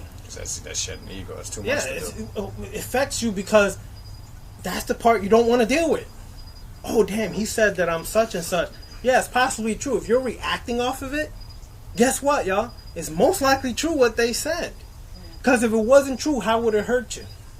Because hurt, it comes from some form of substance of truth within whatever lies are mixed in. There's that one part that says, oh, that is true about me. I'm hurt now. Oh my God. I don't like you. I hate you. I don't want to talk to you. Really? Why is that? You don't want to talk to me, or is it talk to yourself about the part of you that you hate about yourself? Is that what it is? That's but you're taking it out on me because I'm the external reflection holding up the mirror and saying, yo, check yourself, son, or sister, or whatever. Check yourself, right? We don't like to check ourselves. It's easy to put that mask on like we, you know. It's that hip-hop saying, check yourself for you what? Wreck yourself. Going back, brother. That's it, man. Taking it back. You understand? That's the reality of the left-hand path. That's the reality of self-awareness, self-transformation. Every part of yourself should come under your own scrutiny. You can't scrutinize everybody outside of yourself. Scrutinize you. Scrutinize what is it about you. Okay? What is it that makes you do the things you do? And don't blame somebody for you liking and doing what you do, and then now you get caught up in what you like to do. Blame yourself, because this is what you like to do. Okay? Some of us like certain things. Some of y'all smoke weed. That's your thing. I ain't gonna judge you. If anybody needs, no. Yeah, we might hit it on the side, son. Whatever. You know what I'm saying? I'm just saying that's what you like. But that's you. You should not have to answer or justify that to anybody but yourself. Shit, you don't even have to justify it to yourself. That's what you like. Period. Some of y'all might like heavy metal music, but because you black, you gotta hide that. Oh no, son. Let me change it before I ride through the hood, tilt my hat to the side, take off my Metallica shirt, and put it to the side here, dude. I can't do it, you know what I'm saying? Then when you get to the other side of the hood, you put it all back on, and you're going crazy, right? Yeah. You gotta realize that you lie to yourself, dude. That's what you like. That's what you like. Okay? Why do you have to hide that? Okay? Everybody, stop hiding. Okay? Look, I'm gonna say this last thing before I pass to Brother Baniti. Go finish one. Go ahead. I learned something about marriages a while ago, and I bring this up because marriages sometimes are the biggest deception we've created for ourselves. And I'm gonna say this, right? Because I was married myself for 10 years. I went through a big deception in that marriage. Okay? But see, he's venting now. Yeah, I'm releasing. That's college. But let me tell you, all right? And what I realized is this, and I asked a couple who's married for 40, 50 years, this is when I first started out in the marriage. I said, how the heck have y'all lasted 50 years? And people nowadays can't even last 2 years, 6 months, or whatever. Right? And he told me, and she told me, she said, you gotta be able to be willing to be together but independent at the same time. Meaning, let them do their thing. He does his thing, she does her thing, and they come together. And then you come together. Period. And I said, wow, that's a deep concept. But I ain't ready for that because I want to be good and loyal and fluffy and right. Because this is what we've been conditioned, right? And so, okay, I'm married now, so, you know, that's the rules that come with marriage. Everybody, I don't care if you think so or not, you could be as conscious as you want to be, as African as you want to be, whatever. All of us, the minute you get married, your relationship before that day of marriage and after, change completely. Now come these new parameters and borders and boundaries you create. You created. Yeah, and you do this with each other in the marriage. And then, oh, why are you looking at that girl? Shit, I was looking at girls before you. What, you want me to look at a dude? I mean, be real. He's a man. He's going to look. Women, y'all do it too. Y'all just sneaky and more smooth with it. That's the bottom line. Women look and like too. But because of society and suppression, y'all got to be smooth with it. I see some women try to be smooth. Look, I've been at the mall watching people. I do people watch sometimes. I'm like, look at this couple, right? Look at this couple. And then next thing you know, the man, he looks, and she looking at him like this. But then here comes some sexy dude, and she finding a way to look. Lipstick all of a sudden comes out. She just put the lipstick on 2 minutes ago, and here she goes. Or looking through the mirror like this. Damn. Come on. Why can't y'all be real with each other and be honest? You're in a relationship. You're still human, and you're still going to look. Understand that's a relationship. That a relationship does not take your humanity away. But why do you let it take your humanity away? And all of a sudden, you're supposed to become a man who was, you know, to some superhero who never looks at another woman again. Is that reality? It's not. Okay? Brothers, you take a woman who was a woman who constantly was in the club, right? She was constantly flirting, talking to all these dudes, and now you married, and you think she's just going to stop that overnight. Cut it out. Cut it out. You're lying to yourself. Okay? That's not real reality. Left Hand Path, we deal with reality. We deal with all those realities. Deal with all of it. Your angers, your emotions, your sexuality, all of these things. Deal with it, because the only person you're going to keep lying to is yourself. You can't lie to that person. Yeah, you think you can lie to your man, your family, whatever. You're lying to yourself. Period. So whatever it is, deal with that. Stop trying to fit into some system. Oh, I'm a woman and I have to be like this, and I have to, you know, be so loving and caring. Please. Because some women are treacherous, okay? And they'll slice you without you even thinking, okay? But that's a part of what's been suppressed. Why is it that the woman's rage has, I said this last night, why is it the woman's rage is suppressed, but a man's rage is looked upon as he's masculine, he's strong, That's Hulk Hogan. That's, that's the man, dude. Yeah. But a woman's rage is suppressed like it's wrong. Some of y'all been in arguments with your man, and all of a sudden, what does he say? I ain't trying to listen to you, man. You crazy right now. You tripping. No, she ain't tripping. She about to slice you, son. You better pay attention, dude. Okay? Because that rage comes out. Who said it best? R. Kelly. When a woman scorn, y'all remember that song? Mm-hmm. When a woman scorn, boy, that's Hell's Fury right there. And let's segue into this, having said that, because it's a perfect segue for where we're going next. There was a video he pointed out to me today. We're going to do one last section here, then we're going to open it up. We'll finish with the questions, because I think we went over the jest. But again, make sure the questions pertain to what we're talking about. Let's not go on to a tangent about nonsense. Your fetish for toes. Yeah. Well, no, if you got fetish for toes, we could talk about that. Yeah. Let's talk about all that stuff. That stuff that's going to get my attention. There was a video that he had showed me earlier. Did you guys see this video that's viral online? This young Muslim girl who was in, I think it was middle school. I'm not sure if it was middle school or high school, where this foolish young white kid decides to pull her hijab, her veil, and she boxes up like a dude, beats the crap out of this dude, right? Why am I bringing that up? Because all the things that he was just talking about, awareness, ego, realization, all these things. Think about this for a minute. Show you how men, our false egos and illusions can get the best of us. Do you really know you could kick your woman's ass? Did you ever really ask yourself that question? See, you've been programmed with the false illusion. Like he said, you better pay attention. She might be getting ready to slice and dice you. See, you think because we as men have been programmed with this male-female thing. We think, I'm a male, I'm automatically been programmed, I can kick my girlfriend or my wife's ass. But the question is, you don't really know if that's true, do you? Yeah.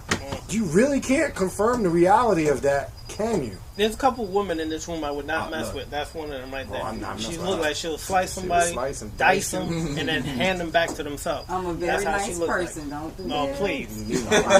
Please. Stop. I see that ferociousness. Son. No. But think about it for a minute. I mean, really, really, really think about that long and hard. See, we don't like to even give any of that thought because it bruises our ego. How many? Look, growing up, whether it's been through high school, teenagers, I've watched girls knock dudes cold flat out. I've been out on the streets in New York and watched dudes get knocked flat out on their back, unconscious. And it made me realize, because look, we always just joke around. If a girl balls up on me like a dude, I'm pulling up like a dude. We going at it like two men. But I bring that up because this is another aspect of realization that we may not want to address sometimes. Because we as men have been programmed that I automatically have the upper hand on my female, and that's not true. Yep. Okay? Which segues me into this other thing. Let's look at the flip side to this, okay? This boils into two different things, two different categories. Now from the female to the male perspective, okay? When he was talking about relationships, the sexual thing becomes a little touchy. Because then there's females that think they have the greatest stuff on the planet. You understand? And they come with this illusion that automatically is going to, keep this individual in line. And like you said, when it comes to the looking, and then if they see their woman look at another dude, they can't handle it. You know what I mean? Because, wait, you really think as a man that your woman doesn't have any other desires outside of you? Please. Do you think as a man, vice versa, this goes both ways now, I'm not just coming from one street. Because see, men, like you say, it's cool for men to be out there messing with all types of women. We're looked at as heroes for doing that. But if a female does that, now all of a sudden, she's a hoe. Mm-hmm. You understand? Because we think, men are programmed to think that women are exclusive only to them. Now, am I saying, are there some women that are like that? I'm sure there are some that are. But I'm saying on a wide scale percentage, that's not a reality. This becomes touchy-feely because egos get bruised. Feelings get hurt. Emotions get pulled in and rise to the surface. So these are things that need to be talked about. We talked about this, relationships. This is part of Khepra of awareness. Why relationships fail, like Brother Ravana said, when he asked that couple. That's a powerful statement, I'm going to tell you, on two levels. That's a powerful statement because if there's no communication, that's why the relationship fails. Because, like, we joke around. You might come into a relationship, you're a man, you're a woman. You might like to eat peanut butter and jelly and get your knuckles licked. I'm just saying. But if you never communicated that to your partner, she's going to find somebody to lick her knuckles and eat peanut butter and jelly sandwiches with. Believe that. Because you never, ever... How many of us have actually asked our partners, What they like. what do you like sexually? What turns you on? What brings you to pleasure? Other than, all right, lay down, all right, turn around, all right, hit it. All right, I'm done. That's not what real sex is about. Did we ever communicate? Some people might like extensive amounts of foreplay in different ways. They might like a long build-up before you actually get to the actual thing. Okay, I just confessed. I just gave myself up there. I'm sorry. It's on video, y'all. My bad. I'm just saying, we don't communicate these things. And this is why, all jokes aside, why relationships fail. Because we might be afraid. We might say, and then I found out in our experience in talking to couples, then some people find out down the road they both like the same thing, but they never ever, they never talked about it because this one was scared to say something and that one was scared to say something. And then this is where problems come in the relationships. So there has to be communication on the sexual part, because when I got out of that, when you were saying that, when it doesn't mean, look, you go do your thing, I'll do my thing, but there's no communication, and let's just disrespect each other. That's not what it meant. Yeah. What it meant was, I used Khalil Gibran, actually, his book right there, The Prophet. He actually talks about it right in there. He says, he uses the terminology of marriages and children. Mm-hmm. He said, you came together as one, but yet you are separate vessels. Yep. That's powerful. Then he says, you brought your children into the world, but you do not control or own them. You were the vessel that just brought them into the world. Yes, I'm trying to say, liken it to that methodology.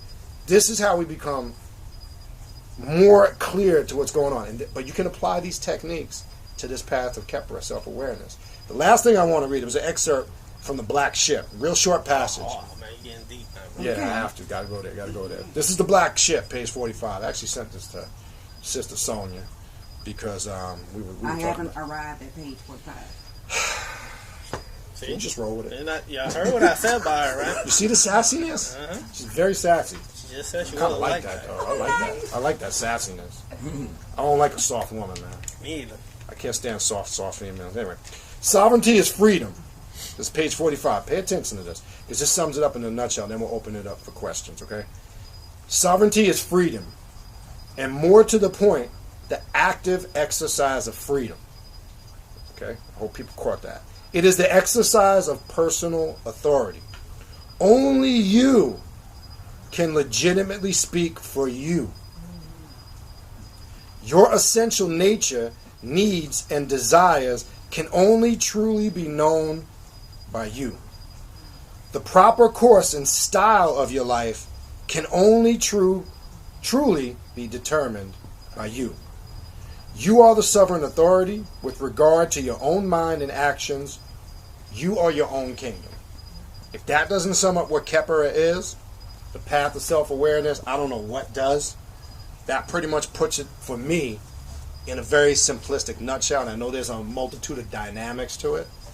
So that's kind of what the understanding or the levels of Khepra is. So now, if you've taken mental notes, physical notes, type them in on your phone. If you have questions now, let's go to the question portion. Raise your hand and feel free to ask a question. Yes, you did have one. You were first. Go ahead, Sister Shira. A little bit. But last night when you pulled this up, so was it like a certain thing you was feeling? Yes. If I pull you up, let me tell you what was. I can only speak on my experience. If I work with the egoons, if I work with any archetypes, understand. All right, we go back to the mantras in the beginning. By the way, and I don't know if it's loud enough to hear. Brother Ravana Noon, I would like you to hear. I would like you to hear. He recorded it to see how this sounds. Got the chills. Just play a minute of it. I'm gonna answer your question. Excellent question. All right, let me know when you got it, and then we'll. The mantras. When we were doing the mantras, see how I work with that was a build up to me, and I don't like to use the word possession, but that archetype energy started now to come over me. You understand? Especially the last chant. All right. When the drumming comes in, and you'll find this in most ceremonies that are similar. With the intensity of the drums and the vibrations of the drums, playing it myself and not playing it when everybody else is playing. You got it? Yeah. I don't know if you can hear it. This is actually us last night, all of you. Can you hear? It's kind of low. Do you have a wire you can plug that into a speaker? Stop it. I want you to hear the vibration of this is you guys now. This is all of us. He played it for me this morning, and when I heard it, I was like, man, hearing it sounded... You'll hear it for yourself. We're going to make a mantra hip-hop track. We were just, we're getting with Yehuda. So everybody... We're going to come out with our own label. It's called Baphomet Records. Yeah. I'm going to be MC Blackula, and this is going to be... Renegade Vampire. Renegade Vampire. DJ Renegade Vampire. I'll keep answering the question while we try to get that hooked up. I definitely want everybody to hear that. We should have brought it. Can we unplug the computer? Yeah, unplug the computer for a minute. You can plug it back in. Unplug the computer for a second. You can plug it back in when you're done. Say it again. You said to put something on, make sure we have something on our Scarab beetle. Scarab beetle. Oh, it's a little. You have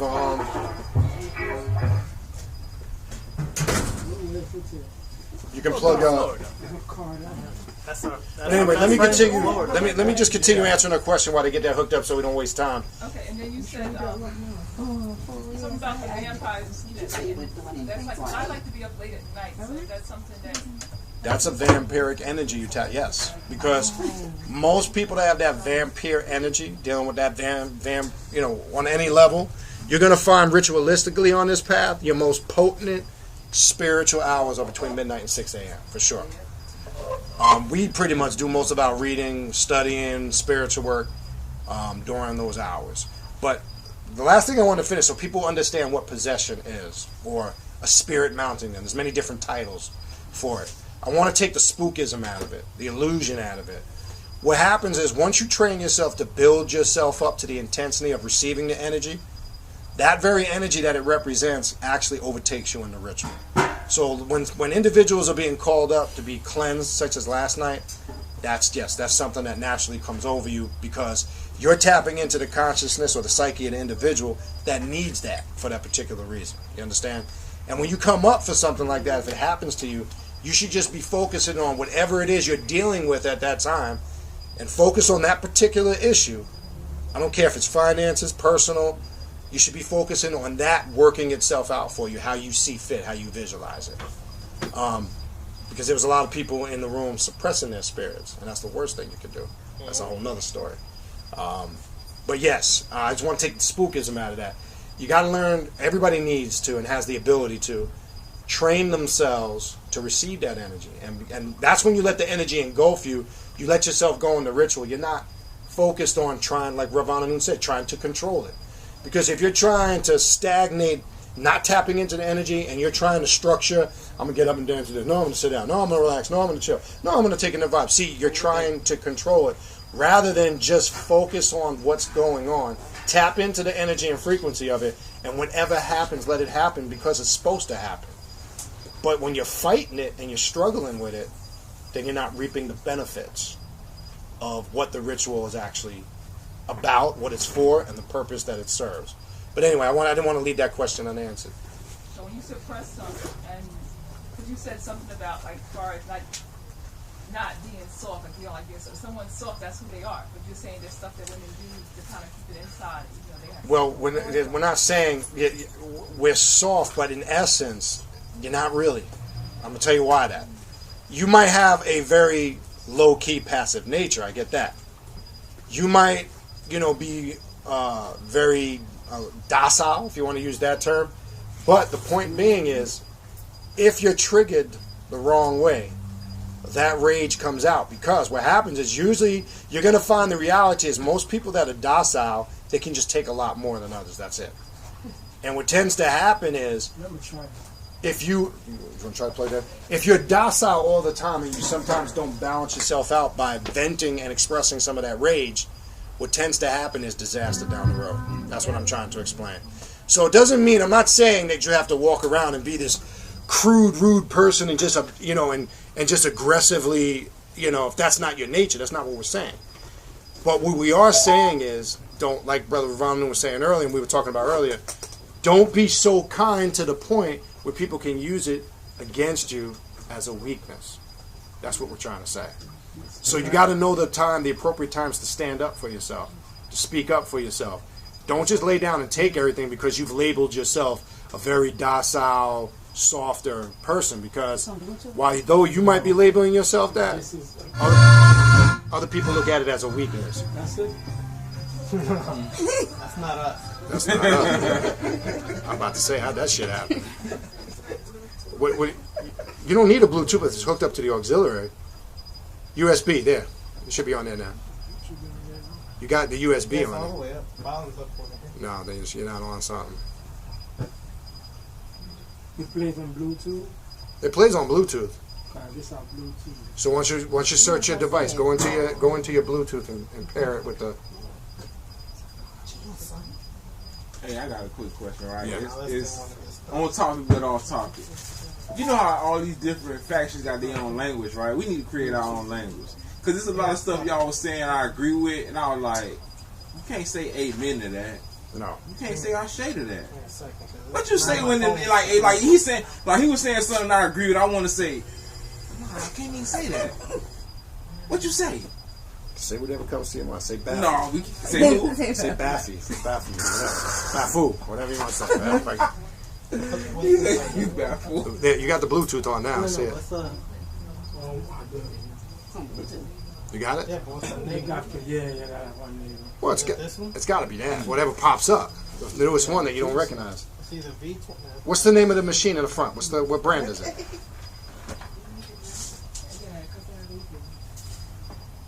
There you go. I just heard it. Yeah.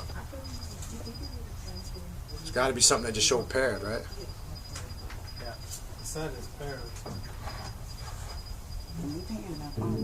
There you go. This is everybody here last night. This is you guys.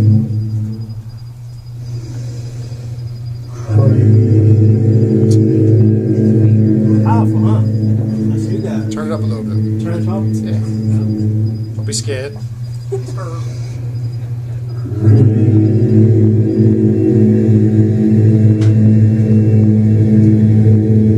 gotta make a record, Joe.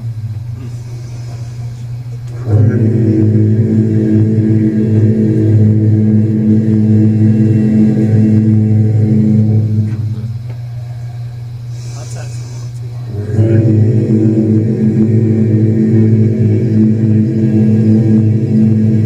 How long is it? Play 2 minutes. Somebody else think.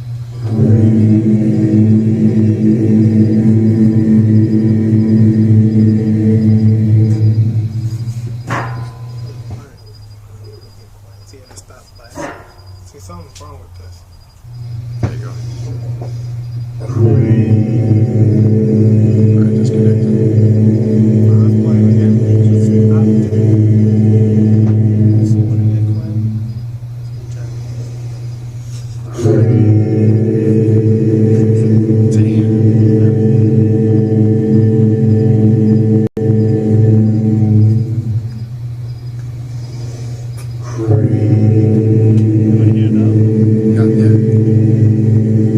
That was one. I'm gonna play one more. Look, everybody drifting. I can see it. Om Kali Cream. Om Kali Cream. Om Kali Cream. Om Kali Cream. Om Kali Cream. Om Kali Cream. Yeah, I got all. Om Kali Cream. You're gonna hear Jack in a Om Kali Cream. Om Kali Cream. Om Kali Cream. Om Kali Cream. Got one more? One more? Alright, you get the gist of it. That's. Lost my sound back, sorry. I'll stop there. You have I another don't know, one? for some reason it's supposed to be 2 minutes. It keeps stopping on its own. I don't know what's going on. No. But, yeah. Anyway, you hear the vibration, and I'm sure you get the gist. Did you plug this back in? Make sure. All right. Anyway, all right. Let's continue. Anybody else have any other questions? It's not. Yehuda, did you have a question? Yeah. Go on. This one? Somebody will. What is the end result of life? That emerald, that's going to vary from individual. Just to everything and just. I'll say that. Let me say it. Yes. Some of y'all are here doing exactly what you're supposed to be, and some of y'all are still discovering it. Some of y'all are going to be musicians. Some of y'all are going to be engineers. Some of y'all are going to be master this. Whatever it is you're here for, some of y'all athletes, that when you discover it, you'll know it because your full passion is lived through it. Some of y'all still trying to discover that. That's why you're unhappy doing the things you do. When you discover what you're here to do, what your life essence is, it's what gives you life, that passion, that joy. That's all I can say, because some people, everybody's not here to be doing the same thing. Not everybody's here to be spiritual. Not everybody. Some people are here to be straight gangsters, whether you realize it or not. That's your purpose, right? It's not for us to understand. It's not for us to understand why somebody chose a street light. That's not for you to understand. They are living that experience. And that's why when he read that passage, the only authority you have is over who? You. So you're not going to understand why somebody's passion or life experience and their life essence, you're not going to understand it, because it's not going to be the same for everybody. Somebody is always going to have something different, but that's theirs, and we're not supposed to understand it. We never really are going to fully understand why they are living that path. Let me just say this on the tail end of your question. I think what we need to focus on, we know we're here. We know you're here right now. This is a reality to you right now. I think everybody should be getting up every day with the driven purpose as far as what's the purpose of life, to reach their full potential on all levels. That's what we need to be focusing on, because if we look at it from a mystical sense, you know, of course we all want to know the $1 million question. Why am I here? How did I get here? What's going to happen to me after I leave? Now, we can go into a why. I'm going to give you the reality, because I'm not going to go spook on you and go, well, in the coming forth by day ceremony, see our ancestors, and just fluff it up for you. Because we see there's multiple different writings and records and theories of what happens in the afterlife, whether it's the coming forth by day ceremony, whether you go into various different Asian, Buddhist, Hindu cultures. They all have their stories recorded about the afterlife. That's great. But you want the real dose of reality? Nobody really knows what's going to happen to them actually at their moment of death. And if anybody tells you they do, they're full of shit. Okay? And that's one tool they've been using over us for years to keep us enslaved. Because what keeps people in line with religion is fear and death. And the fear of death and what happens at the time of death and what happens to you. This is what keeps people in line. The Vatican's been using the tactic of fear for thousands of years. Because if I can tell you, look, hey, you need to be saved, follow the guidance and all the rules and regulations in this book. If you're good, you're going to go to this place in the afterlife called heaven, and you're going to live eternally ever after, and peace and love, and blah, blah, blah. And that's mythology. It can't be proven. Okay? Same thing. If you're bad, you're going to go to this fictitious place called hell and burn forever. So if I use the fear tactic, I can keep you in line and keep you controlled. But on this path, one should be focused on getting everybody gets out of their bed every morning, I would hope. And if you didn't, no offense, you might as well just go out the door now and go home. If you don't get up every day to better yourself on all levels, then you should just stay asleep. And I tell people, if people sit there and tell you this world's an illusion and you shouldn't be trapped about the materialistic things in this world, and this is all this, most of the people that tell you that are piss broke and they ain't got $1 in their pocket. That's a reality. 2, if that's the case, then just kill yourself now. What are you waiting for? If there's a greater reward waiting and this is all an illusion and this physical world has no place in your spiritual growth or your experience, then just kill yourself and get it over with. Get to that higher spiritual abode. I say all that to remove things that we try to identify that we're not going to have control over until we get to that moment of death. Because we always used to ask a Christian this: what if you found out at the time of death there is no judgment day, there is no heaven? Then what are you going to do? Because none of them can prove it without using the Bible. A Muslim can't prove that Jannah is real without using the Quran. So what if you get to that moment and you realize there is no St. Peter guarding the pearly gates? There is no judgment. You understand? But what if you found it out at that moment and you could have found out that reality now? You understand? So I'm saying all that to say nobody really knows what's going to happen to them at their time of death. Most people are going to give you a religious definition, some type of spiritual text or culture or philosophy or dogma, and those were just concepts. You understand? We got to stop looking at a lot of that stuff literally. Because the Egyptians buried themselves in some dynasties with their riches. Did that mean that they physically took it with them? No, it's symbolically. They believed that it was connected to them. Right? But what is the other term you hear people say? You can't take it with you, right? What does that really mean? So what I'm saying is, as far as the whole meaning of life, one, I can only speak on my part. I get up every day to better myself on all levels. That's the meaning of life to me. I can't worry about when the time comes and I die, but I can tell you this. Doing research and basic knowledge and history, I do not believe there's some spook God or some Jesus that's going to crack the sky and say, line up. You are good, my child. To you, you go to heaven. To hell with this one. If you believe that shit, you might as well believe in Santa Claus. You might as well believe in the Easter Bunny. You might as well believe in the Tooth Fairy. It's that simple. Yeah, but the question, why I asked the question is that we start as a babe and we grow old. Mm-hmm. And sometimes we get old, like 80, 90, we can't even help ourselves. Mm-hmm. So I'm saying what that journey... You can't, I didn't hear the last part. You can't what? You can't even help yourself. You can't even help yourself. Yeah, when you're 80, 90 or whatever, you know. Well, yeah, I mean... That, you know, I'm just saying what the journey is all about. You know, I'm not talking about Christianity or... No, the journey is about growing on all levels. So that's the end of your journey then. When you physical journey. Right, physical journey. That's correct. What I'm talking about. Now, your spiritual journey, again, now we have to get into a lot of speculation and theories. Exactly, if you're talking about that's what I'm trying to say. I mean, you can refer back to many historical documents, but here's one way you can get it, and this is personal. And I'm not going to say this to convince anybody because you need to have your own experience. Astral traveling will answer some of those questions. When you train yourself to have out-of-body experiences where you can travel the astral realm, and you come outside of... See, to try to understand that question from a person, place, or thing, or a 3-density perspective, you'll never get the answer. Okay.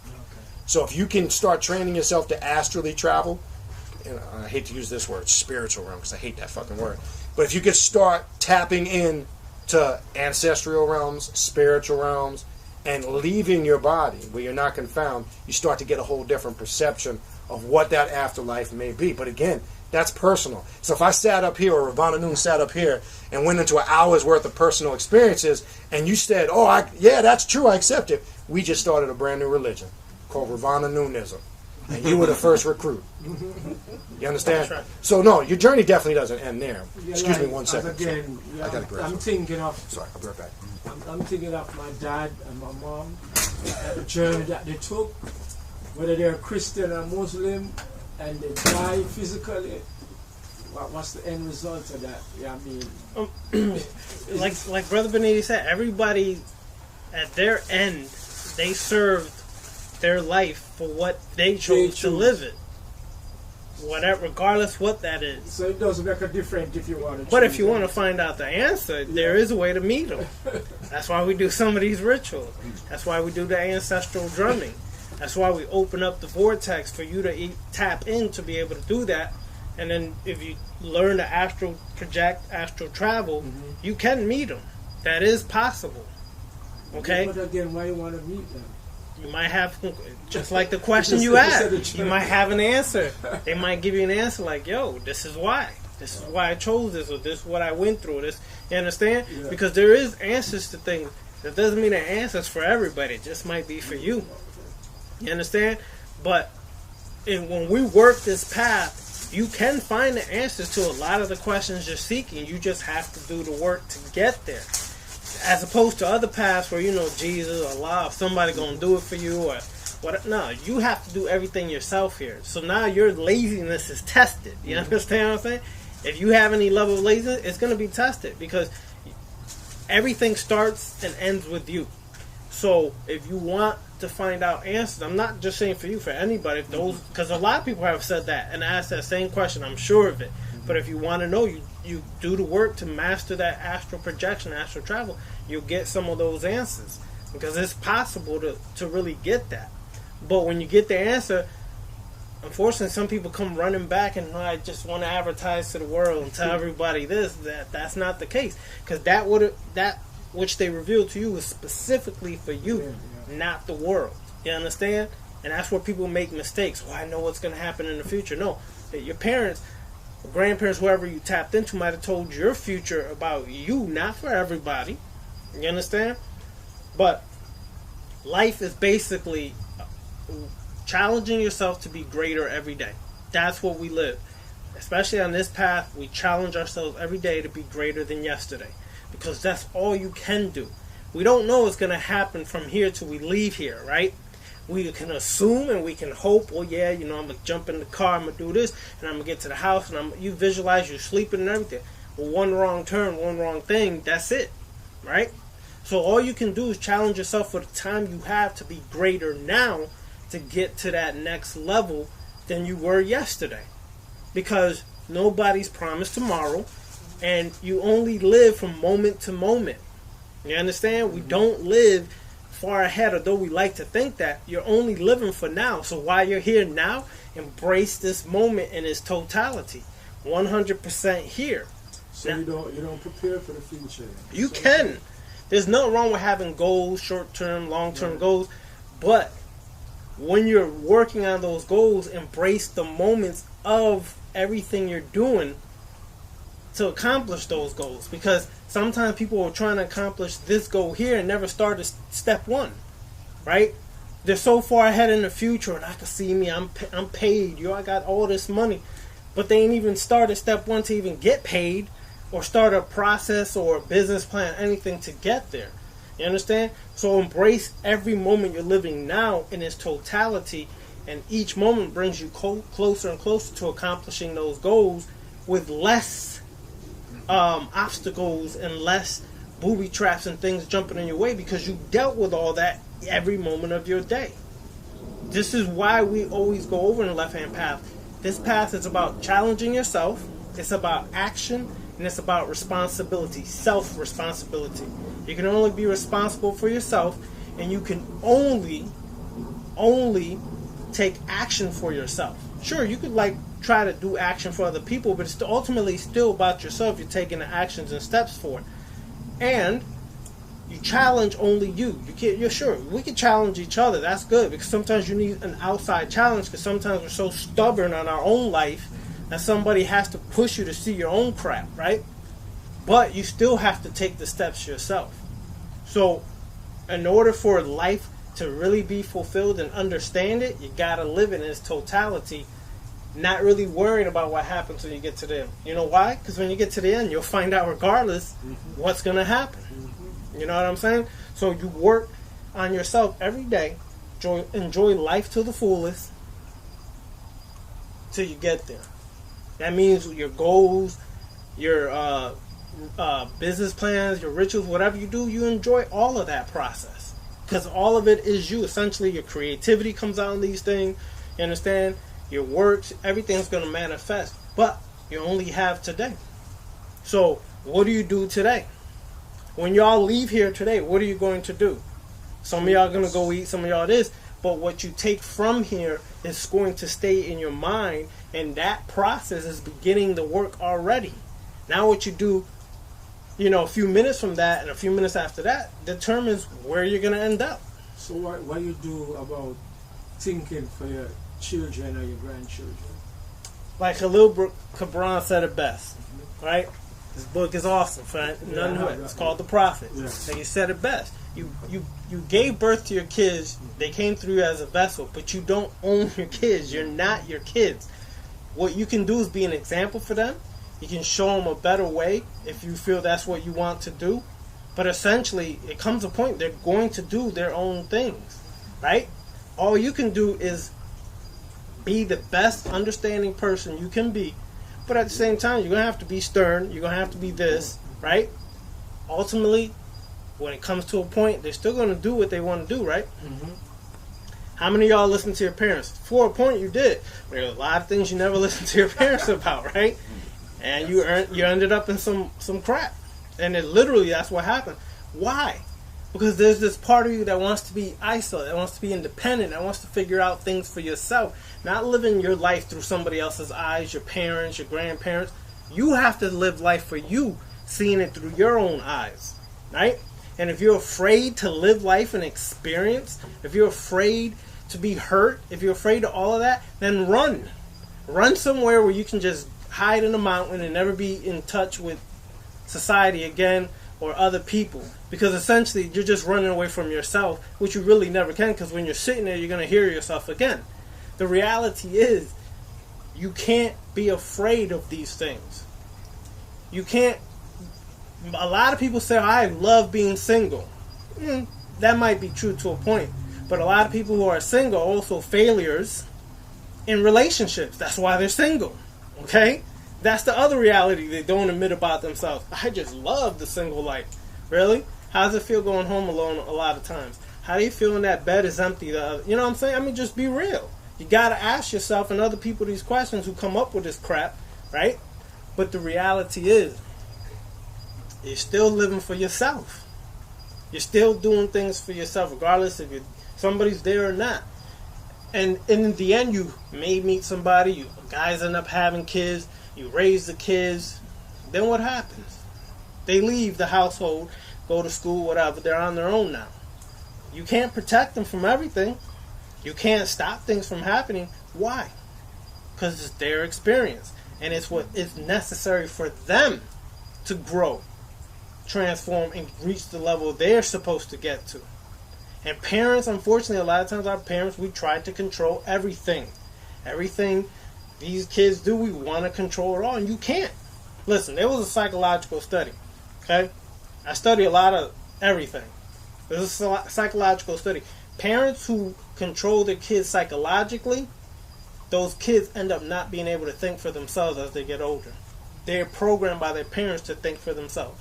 I mean, to think as their parents, not for themselves. Because they try to manipulate the kid psychologically every which way. Run guilt trips, do this, do that.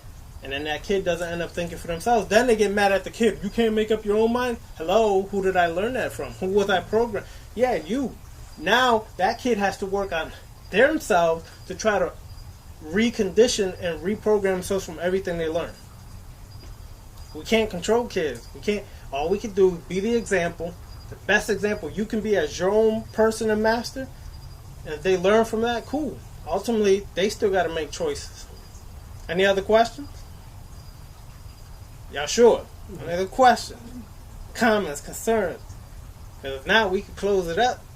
Well, I had a talk with what he talked about in reference to, like he said, like, I guess I'm looking for some type of balance. Like, a lot of people blame themselves, so they're constantly like, oh, I did this wrong, I did that wrong. And he said, like, people need to, like, look at themselves more. A lot of people do that already, so there has to be some type of healthy balance on that. Can you want to elaborate on that? Well, remember when I said earlier, yes, people do that, but how far did they go? The reason I say that is because it's easy for us to ask ourselves questions. Trust me, it's easy to find problems if you really want to find out what your problem is, right? But a lot of times you're still hitting the surface. You're not going beneath the surface of what caused all that in the first place. What occurred from childhood to today to cause you to be the way you are. Y'all do realize that between 75 and 80% of what y'all doing now is a result of things that happened as a child. So if you want to find out the problem of why you are the way you are and whatever the situations are, where should you go? You go back into your childhood. You go back into your childhood and you try to figure this out. When did this occur? I'll give you an example. Some of y'all are attracted to whatever you like because the first individual you came in contact with in that way is usually from that day forth going to be similar to your type of person you like for the rest of your life. You may not realize that, but if you think back hard enough, you can say, damn, a lot of these people were similar. They were a lot alike. They did a lot of the same things. So what program took place then that caused you to like that? So now, if you figure out what all these people that I do like messed up, they were effed up, this is that. So then what is it about you that's attracting that kind of person? You understand what I'm saying? Because we like to blame the person, but what is it about ourselves? Okay? So yeah, you need a healthy balance because you also got to positively affirm yourself. You got to keep the strength strong, but you can't be afraid to deal with the weaknesses, because in those weaknesses and in those situations where the problem started in the first place. And you have to go beneath the surface of just, okay, I figured it out. This is the problem. How did it get there? When did it occur? That because once you learn that, that's when you start becoming a master over yourself, because now you know what triggers you. What's the thing that triggers you? What makes you angry? Everybody, ask yourself this. You don't got to say it out loud. What makes you the most angry? And why is it that sometimes the very person you're close to knows exactly how to hit that trigger button? You know it, right? What makes you the most angry? Figure that out. Don't be afraid to get in there, because when you figure that out, you start to gain control over your life again. You start to become the master over your life, and you'll start to say, okay, that's what it is. So now when a person starts trying to trigger and hit that button, guess what? It doesn't affect you the same way. You got this now. You're more in control of it now.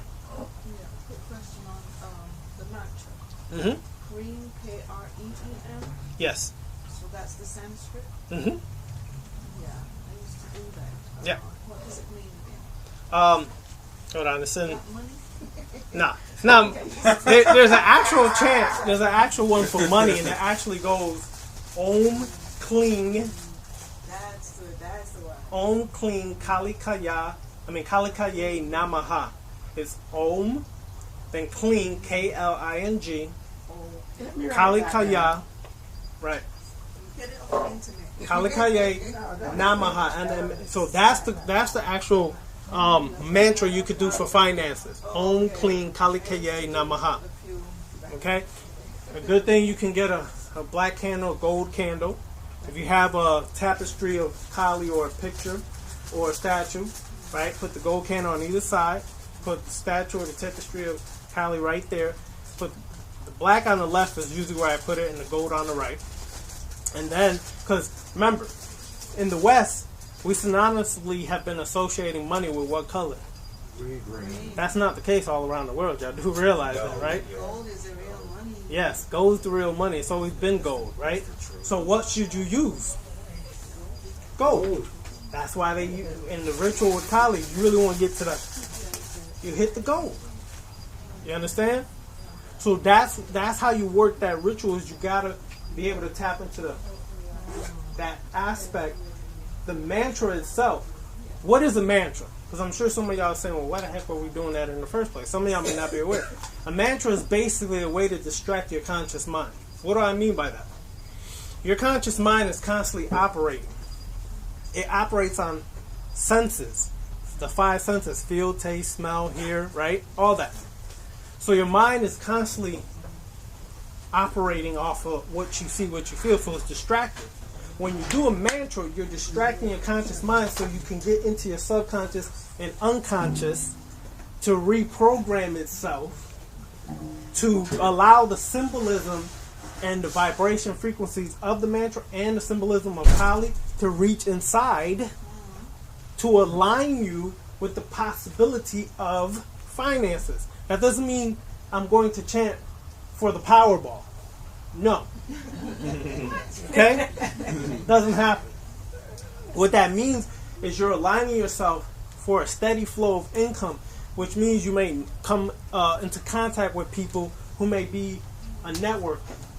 And you create a network that allows that networking to link in, so that now you're presented with more opportunity for your finances to increase. It may be that you come in contact with somebody that you're able to present a business plan that you've been working on for buku years. Now, it all of a sudden lines up because what you did is you realigned your thought right?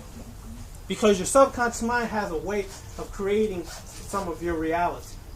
So if you're constantly with the BS in your subconscious mind, what are you going to keep attracting in your life? Here's an example. Some of y'all I share this with.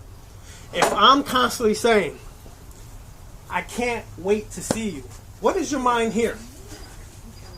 Say it again. Say it slowly, y'all. I can't wait to hear you. What is can't in the English language? It's a negation word, right? You just negated everything you're asking or saying. So why are you saying I can't wait to see you? You should be saying I look forward to it, right? Or I'm going to see you. No offense or buts, son. I'm going to see you, okay? Whether you like it or not. That's the reality. But we constantly don't realize what we're doing to ourselves. How important is it? When you're in school, what's the first thing they said? Whatever. Go up there and what your name? Spell. And what's a spell? A ritual that you can put a spell on somebody or something, or work a spell for. Okay. You've been working spells since you didn't even consciously realize. So now, if I'm constantly saying negation words, can't, don't, nope, not, in front of what I really want, then your subconscious mind doesn't hear what you really want. It hears what you're really saying, which is negation words. So that's another trick, is how do you take that and change it around to start using affirmation words, words that affirm what you really want, not what you think you want, not what you, it's what you really are going to get is what you really need. So always remember, that's why I said you can ask for the Powerball, but you might get just $1,000. That's what you really needed. Everybody want to hit the Powerball. Shoot, I too, right? But what you really need is what you get, and that's the end result of it. We all want things, but is it what you really need? There's also a saying that comes into my talk, that the mind is a terrible thing to waste. It is. So the mind is a terrible thing. It is. That's why. Exactly the point. See how they tell you? Yeah. Subliminally, they're telling you that your mind can be what? A waste? Yeah. Yeah, it's terrible. Yeah. Is it really? No, because that's all a way to control you, because that's subliminal seduction. They're seducing you through subliminal words, sentences, phrases, whatever. And it's been happening for a long time. That's why I said this stuff is deeper than we think, because it's all around us, constantly happening. You have to be on your tiptoes paying attention to all this stuff, because it's constantly bombarding you left and right. So, for example, like you said, with the problems, they can trigger. People do not realize that a song can trigger those problems to come out. You feeling happy, slow song come on, you sad now, you missing whoever. The same asshole who did it to you, you missing now, right? Because now all of a sudden the song making you think about all the good times, so you forget about the bad time. And here comes Joe Schmo knocking on the door, tapping in when you're feeling the best, and you open the door right back for the bullcrap. It's how easy we've been programmed for years. That's why you gotta be aware of what you're even listening to. You understand? Because it's that easy through wordplay. It's that easy to get in your mind. So all of your life is about working a balance. But where do you find the balance? See, that's the question we ask a lot of people, because everybody thinks a balance between light and dark. It's not true. Because light is an illusion. Light is temporary. It's going to fade out. This sun will die out in a few million years. So what happens when that light's not here? Everything goes back to darkness. People don't want darkness because we've been subliminally seduced since an early age to be afraid of the dark. Horror movies do this all the time, right? Look at the titles of some of these horror movies. When the darkness comes, when this and this and that. So you're already afraid of the dark, which makes you afraid of yourself. Okay? Because most of us are afraid to sit in the dark. You don't believe me? Do a ritual, blow out the candles and sit there. You'll know what you start to think you feel or hear or see. Oh man, I see a shadow. Oh man, I feel demons. Oh man, something's rubbing my head.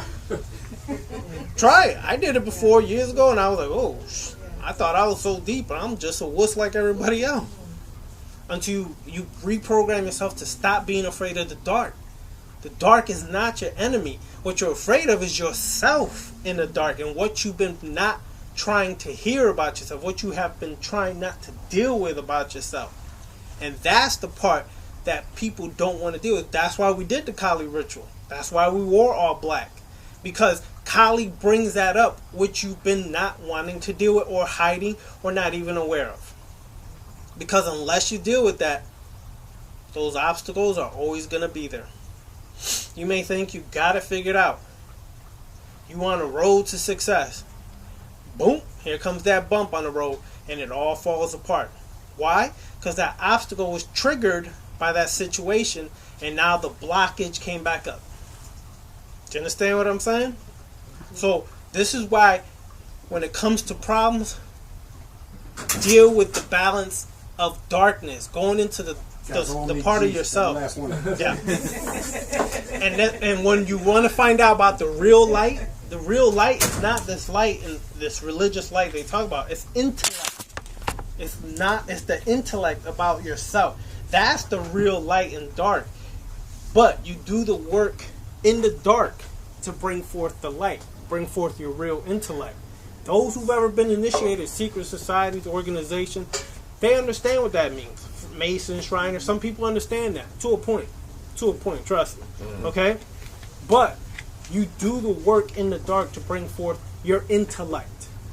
Okay? The intellect about yourself and your self-awareness that we have not totally given ourselves into to find out. And that's why it seems like we keep repeating some of the things, because we do it because it's important. Because we think we're aware about ourselves and we really don't know as much about ourselves as we think, but you trust me. A lot of us don't. I still myself am still discovering things after I do certain rituals. I'm like, damn, that's what? Woo. Hold on, let me repeat. Just back up here, we can't see you on the camera. You know what I'm saying? So that's the importance of doing the ritual, and that's the importance of dealing with problems, but deal with it in the dark so the distraction of this false light, this false illusion we created about ourselves does not seep in and alter the work of what you're trying to get to. That is when you uncover the real self. And you might not like some of it, but it's still you. Embrace it. Any other questions, comments, concerns? Can you repeat the charms again? Yes. Om, O-M. Yes. Cling, K-L-I-N-G. Kali Kaye. Kali, K-L-I-K-A-Y-E. Namaha, N-A-M-A-H-A. That's for finances. Om, Clean, Kali Kaye, Namaha. And keep this in mind when you're doing mantras. Mantra magic, as I like to call it, which is really... It's another form of manipulating the subconscious mind. Visualization is very important when doing this. Don't just have a thought in your mind. Here's a mistake. I'm going to tell you this in my experience. When petitioning or working spiritual magic for finances, don't do stupid stuff like, I want $50,000, because that's not how it works. Okay, I'm going to tell you why I'm explaining this. Have a visual. If it's for your business, all right? I did it when I got like 4 houses now. I did it when I was trying to purchase a house, and I wanted paperwork to go through. There was a bidding war going on for the house, etc. So what I visualized, I had specific players that were involved in the transaction. I knew their names, their faces. I visualized them. I visualized the transaction actually going down. I visualized me signing the papers, the whole nine, as I was doing a particular mantra or ritual. So when you're affiliating the visual with the actual ritual, you're actually tapping into your subjective realm, playing the whole scenario out. And then that's what brings it into existence on the objective realm. So you're visualizing how you want it to take place objectively. So that's key.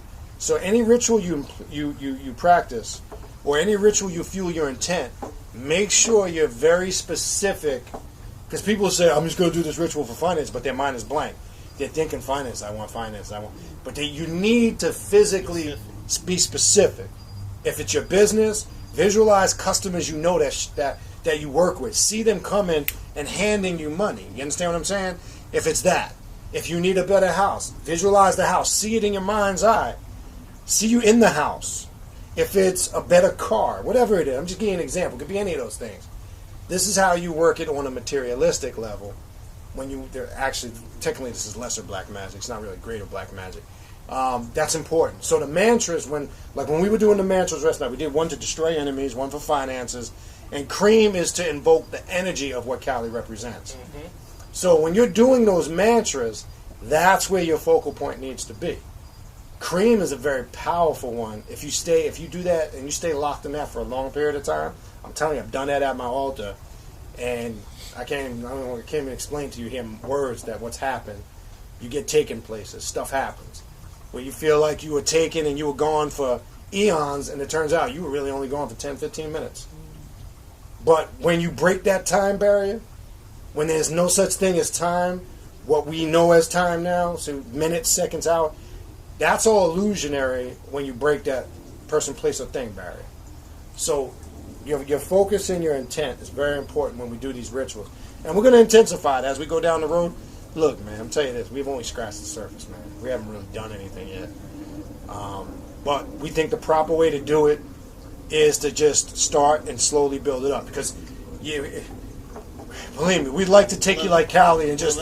And Lilith, oh yeah, we don't want to do Lilith. If we do Lilith, we may never go home if we do Lilith. I only want to tell you what will take place in that room. Anyway, go ahead. Yeah, I just want to tell you my experience. Good. I want to hear it. Let's talk about experience. Is that bathroom where we experience? He's going to experience taking a piss right now. With the chanting, there was tears coming from my eyes. Okay. And I didn't know if I was happy or sad. That's a very good point.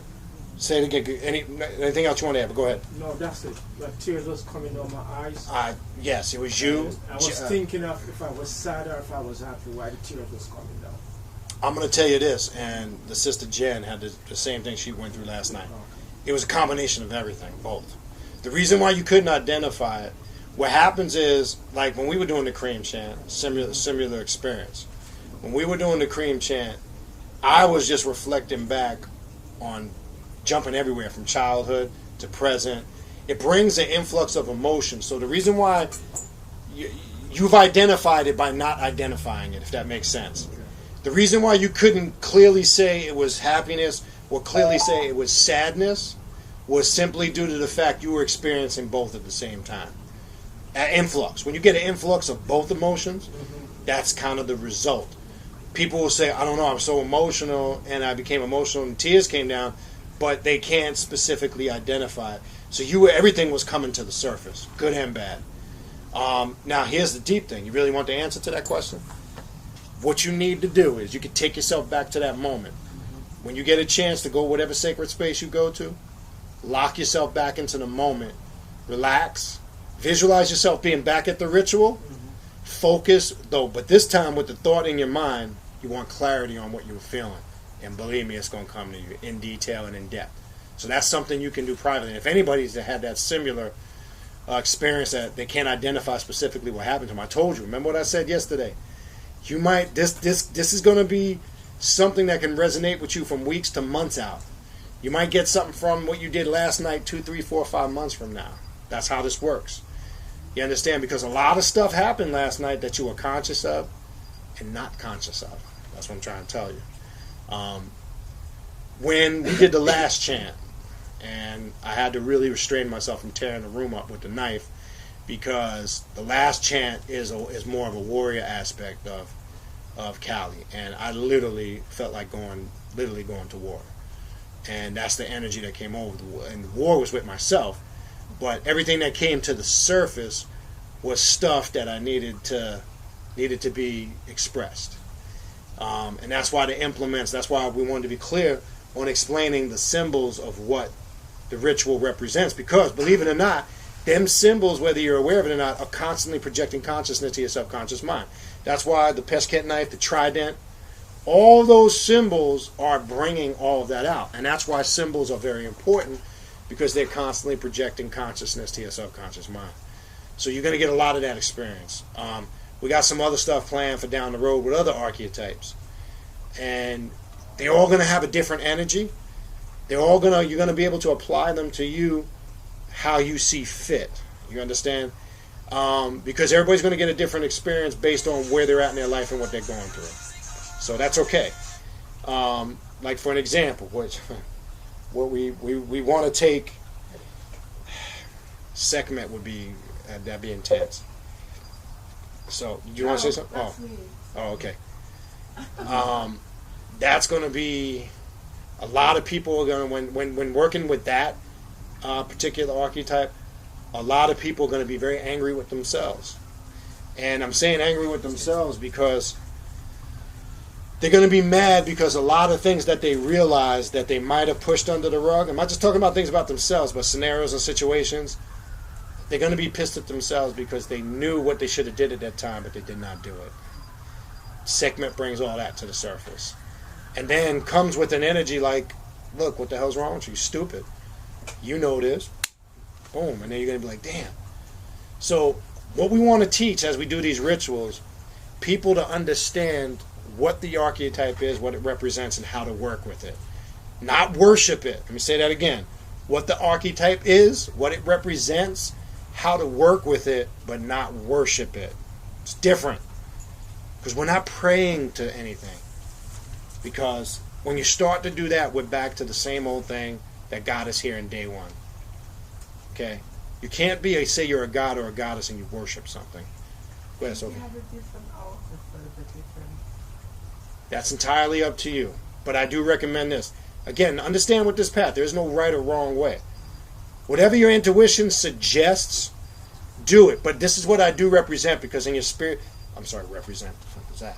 This is what I do recommend. Because I've noticed in my experience, may not be for you, some of you can do this. I don't like to mix the different energies because in your spiritual work it can cause confusion. Let me tell you what I mean. I necessarily wouldn't have a dark altar set up with Sekhmet, Set, and Kali, and put Tahuti on there. That's just not going to work. You understand? Or put Obatala on there. Because what you're doing is you're taking different vibrational frequencies of energy that kind of going to clash. Because if I'm working my dark altar and I need that aggressive energy, that isolated energy, that I'm not going to take no shit energy, I don't want nothing on that altar but that specific energy. So you can group from different pantheons. You could take the Dravidian or Hindu pantheon, Ifa. You can take the Egyptian pantheon, but as long as the energies vibrate on the same frequency. Sekhmet, Kali, Set, I'd put all those together. Now, I have a whole altar just for Native American Indian spirits. That's a whole nother energy. So I just keep those grouped together. I have an ancestral. Always keep your ancestral altar separate from everything. Because that's working with necromancy and the spirits of the dead.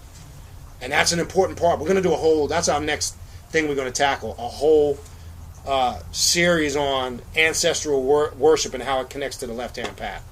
Necromancy is part of that. We did necromancy on the show, like a 2-part, 3-part series. So we're definitely going to attack that. That you should have separate because you're going to find when you connect it all, they all have their place. They're separate, but yet all connected. But know how to group them. This is just from my personal experience because it can cause a lot of crazy friction. A lot of shit can bubble up. So I don't like mixing the two. That's just me. Now somebody in this room might be able to do it, and it works for them. So I say this, whatever works for you and you get results, that's what you do. So I'm not saying what I'm saying is the only way, and that's the way you should do it. Because you might be able to take those archetypes like that and put them together, and it works for you. Because that might be the type of energy you got. So if that's cool and it works for you, by all means do it. I know it don't work for me, because more of the energy I work with is very aggressive. It's more darker in the sense that it has no limitations. And I just can't group because it's just like, forget it. It's like taking the gasoline with matches and having a stick of dynamite right next to it. That's what it's like for me. So I can't mess with that. So whatever comes naturally. Anybody else? Everybody else good? I'll say my experience. I want to hear it. Go ahead. I was taken somewhere. It was just dark. There. Mm-hmm. It's very dark. And I was just taken somewhere. And the residual, as of today, is just tired, very tired. I don't do that. Very tired, like I haven't slept for days. Okay. Then energized. And then tired again. Tired again. and can't get in front of my my main altar. I can't. I get vertigo. I have to go lay it down. Can't. It's just too much energy. Too much. And that's okay. That's okay. Because again, like I said, it's going to take time to absorb everything. Because there's so many things that were happening consciously and unconsciously. It's not the conscious thing we wear, because a lot of the stuff we're talking about now is stuff that we're conscious of. But you don't realize the things until you really sit back and reflect on the ritual. Other stuff is going to start igniting your memory. You're going to be like, damn, that happened. You may not recognize it now, last night, but it might take another day or two. It might take 3 days, a week. I'm telling you, man, that's how this works. Because there's a lot of energies being exchanged when we work those spiritual rituals. That's the purpose of ritual, to transform. That's it. Because some people that don't understand rituals in any particular spiritual path, it can appear bizarre on the outside. Like I said last night, it can appear like, what does this mean? I don't get it. It looks crazy. That's because they're not engulfed on the inside of it. That's what you just said, right? Now it's like you saying stuff that's happening to me right now while we sitting here. Because I'm sitting here thinking, everything you just said, I'm thinking about the ritual, right? Mm-hmm. And now I'm going deeper. And all of those emotions you just expressed, like saying, you was referring to the Sekhmet though. But it kind of happened to me last night with Callie, because I'm sitting there and I was going through my mind certain events, even to conversations I was having with people, where I was like, I would have said that. I let you get away with that. And so and I started laughing I was laughing at myself like, like I don't know but I wasn't thinking about that until you just started. And so my mind just started going back like, hold on, I was experiencing all of that last night, but I wasn't like, I was experiencing it, but I wasn't experiencing it. I don't know if I articulated that correctly. But no, you did. Yeah, it's not that you weren't experiencing it. You were actually technically looking outside at yourself experiencing it, if that makes sense to you. That's exactly, yeah. I should have said it that way. Okay. Because that's what it like, I was like, almost like out of body. Like, exactly I'm looking at the situation, and I'm sitting there like, ha! That's exactly I'm laughing at myself like, you really let that happen? You really let them get away with that? That's exactly what it is. You can say it's out of body, but it was you watching you, and you needed to see that and experience it. Because you remember this. Oh, and this is just standard science. When your frequency and vibration is raised to such a high frequency, and I always use this analogy. Let me see this lighter. I always use this, or it's the same thing when you look at the spokes of a bicycle wheel, right? I'm just using this analogy to connect to kind of what you were saying. If I start taking this and I keep going faster and faster, right? It creates the illusion that it's not here as I keep going faster. Because you start, like when it's still and it's vibrating at a slow frequency, you see it. As it starts to speed up, even though the frequency's speeding up, you still can see it with the naked eye. As I go faster and faster, obviously we can go faster, yes. It starts to appear as this thing is vibrating at such a high frequency that is not there. That's likened to the same thing with the human body when we doing rituals and we tap into certain that's why do you think the drum brings spirits down? It's the frequency and the tone and the pitch of the drums. So when they reach a certain tone and frequency, like I'll give you an example. In Ifa, when you go to a bembe for your Orishi, say it's Oshun.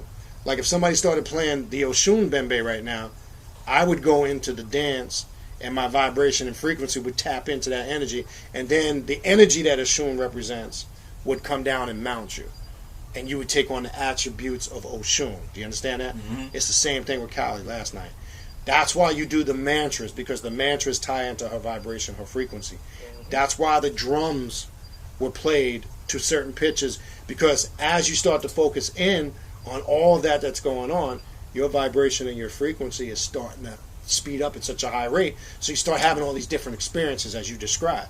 So all you're basically explaining really is you tapped in on a higher vibrational frequency, and you started to see what was taking place outside of yourself. I want to explain it that way because I don't want to sound spooky and just go, yes, you had an out-of-body experience. And, no, I know it wasn't out of body, but I was trying to... No, but you did, but I'm trying to... No, but I did. I'm trying to... It's spooky. Right. I ain't never had that before, and I sat there, and I was like...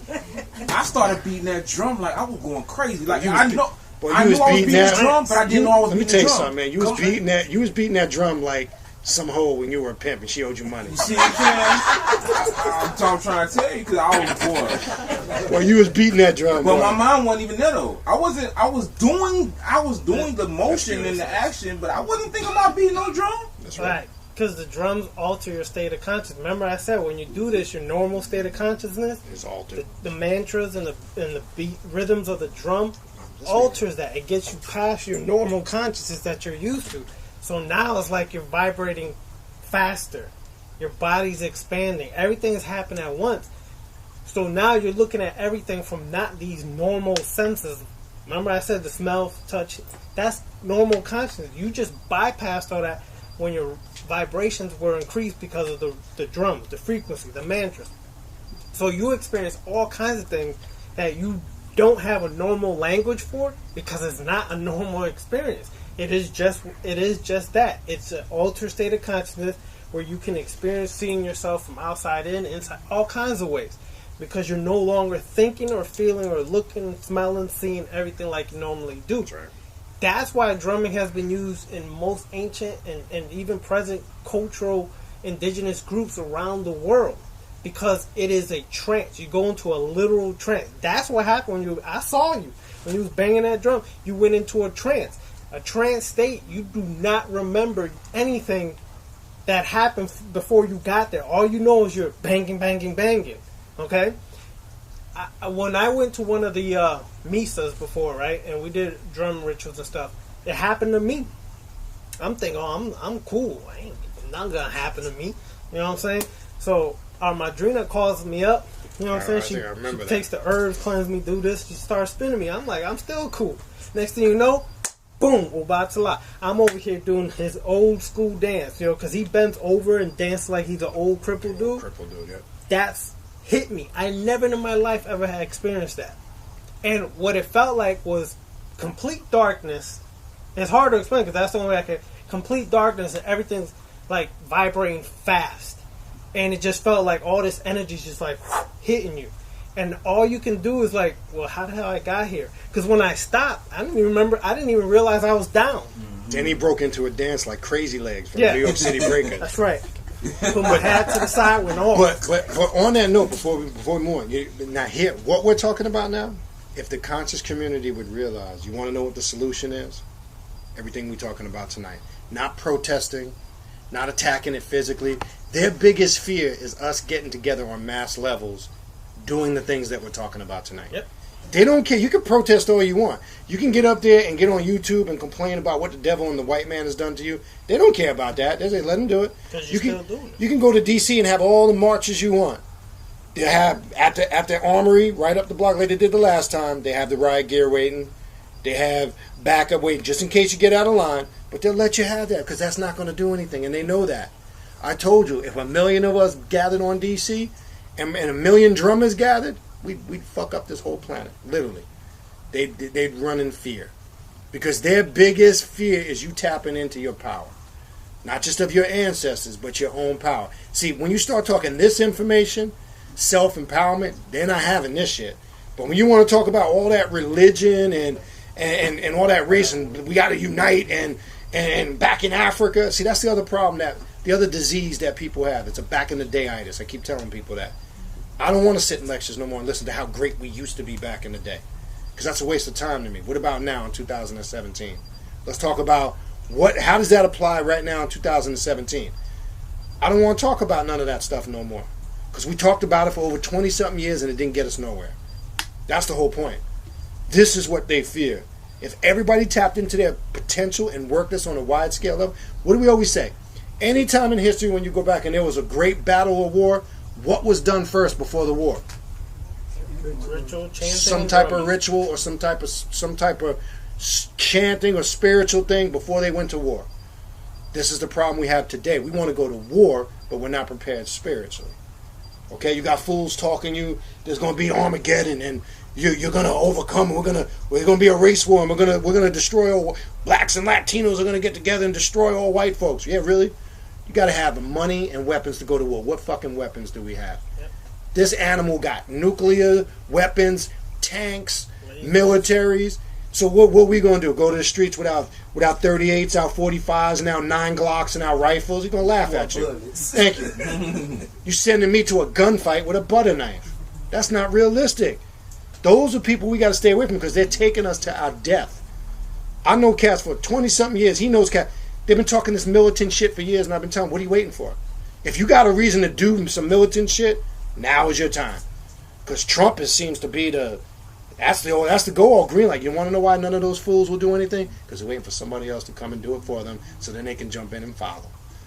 Because if you ain't done it 20, 25 years ago, you ain't doing shit now. Yep. It's all talk. It's all talk because they need that to feed their ego because you know what it is? There's a greater fear that they're hiding. There's a greater insecurity. All these cats that are on the internet talking about homosexuality, you want to know why? Because they're homosexuals and they're suppressing it. So they make videos because they need to suppress the fear that they have because they're suppressing their homosexuality. So they got to get on and do a video for 2 hours about how homosexuals an abomination. Look, it's your business. I'm not saying I agree with it because I don't. But I have no homophobicness about it. That's your decision. That's your choice. But I'm not going to make a 3-hour video about how homosexuals an abomination according to what? Your personal standards, that's fine. But I hate when they tie it into culture. Because in Egypt, they practiced homosexuality. In Africa, they practiced homosexuality. See, we want to talk about this shit, right? We want to act as if cannibalism didn't... Stop saying white folks are the only people that practice cannibalism. There's tribes right now as we speak today in Africa that still practice cannibalism. So don't tell me that was something that the white man taught because African tribes were practicing cannibalism before the white man even existed.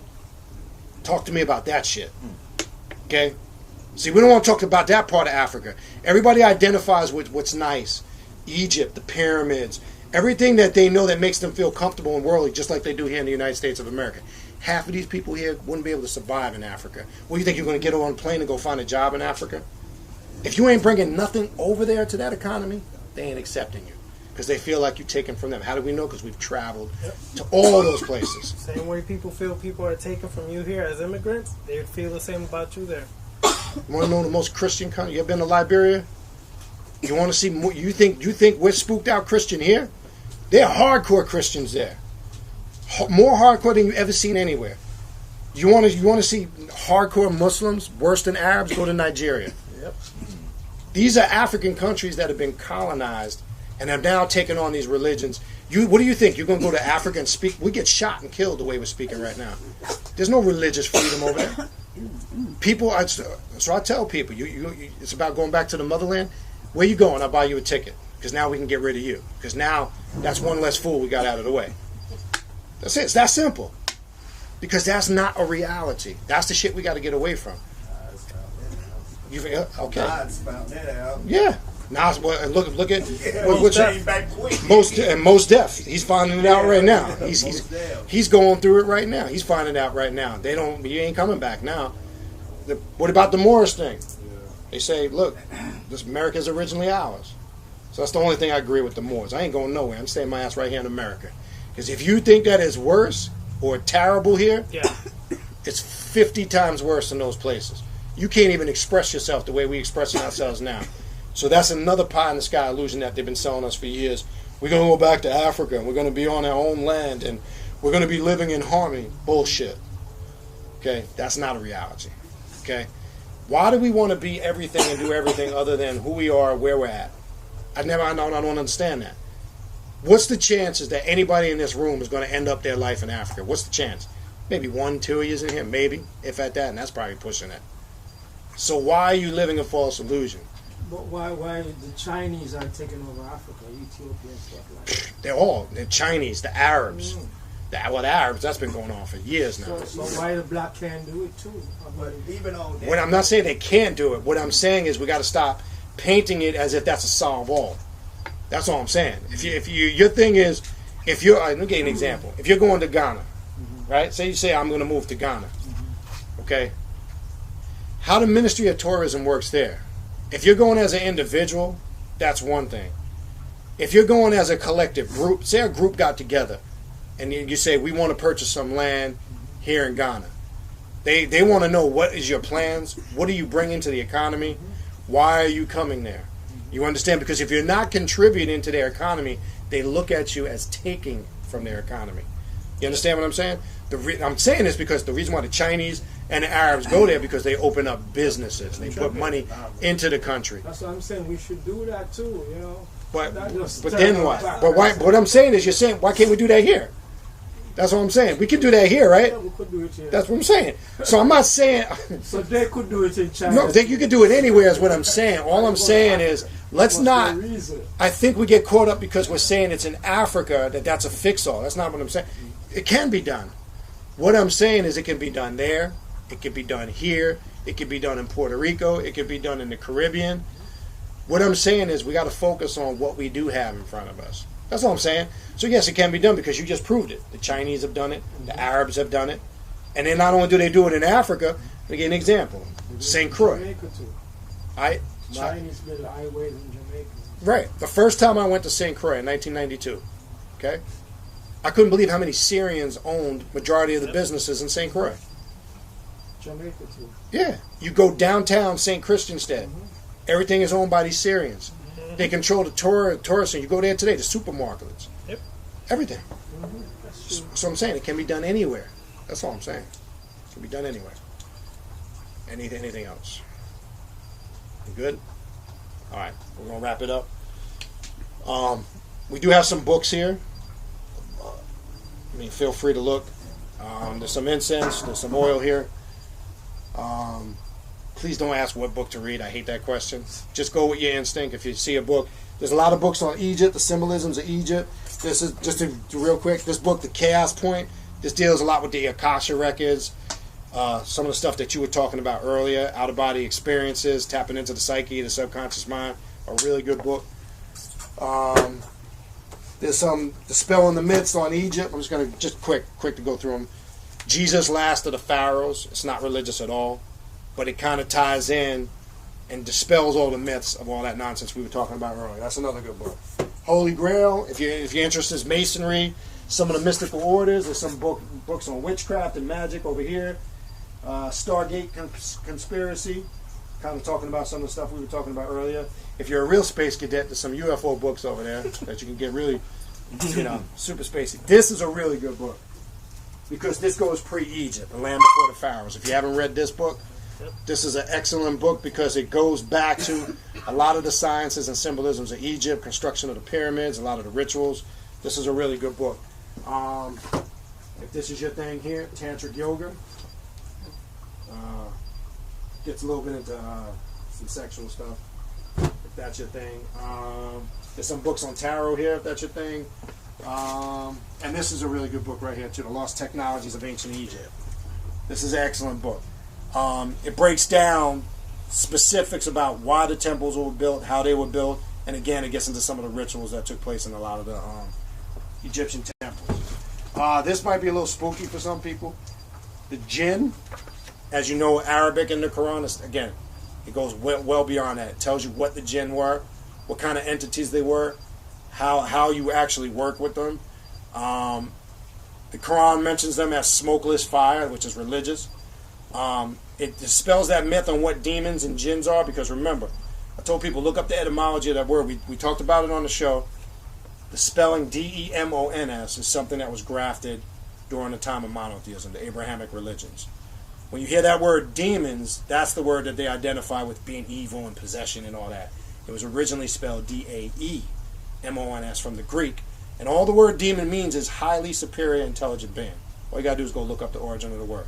So that's what we mean when we say we work with your personal demons, etc. The jinn kind of gets into some of that stuff. That's pretty much the gist of it. So there's plenty of good information over here. About the book, the Kali Mantra. Kali Mantra, I'm going to try to order something. That's written by Bal Cadman. You can get it online for like, what is it? How much is it? $7. $7. It's a very cheap and inexpensive book. It's one of the most simplest books to work rituals. Okay? What's it by again? Baal, B-A-A-L. It's very evil, Baal. And then the last name is Cadman, K-A-D-M-O-N. All right. So that's it. That's all we got. Appreciate everybody coming out, and stay posted with Brother Yehuda. We'll set the I know he'll check with the sister at Cultural Expressions for the next event, and we'll go from there. Who knows what we're gonna do next time? I have no idea, but we'll figure it out. Yeah, I don't know about Lily, but she may not be ready for that. All right. Jeez, I played music and everything. No, thank you guys for coming. My return.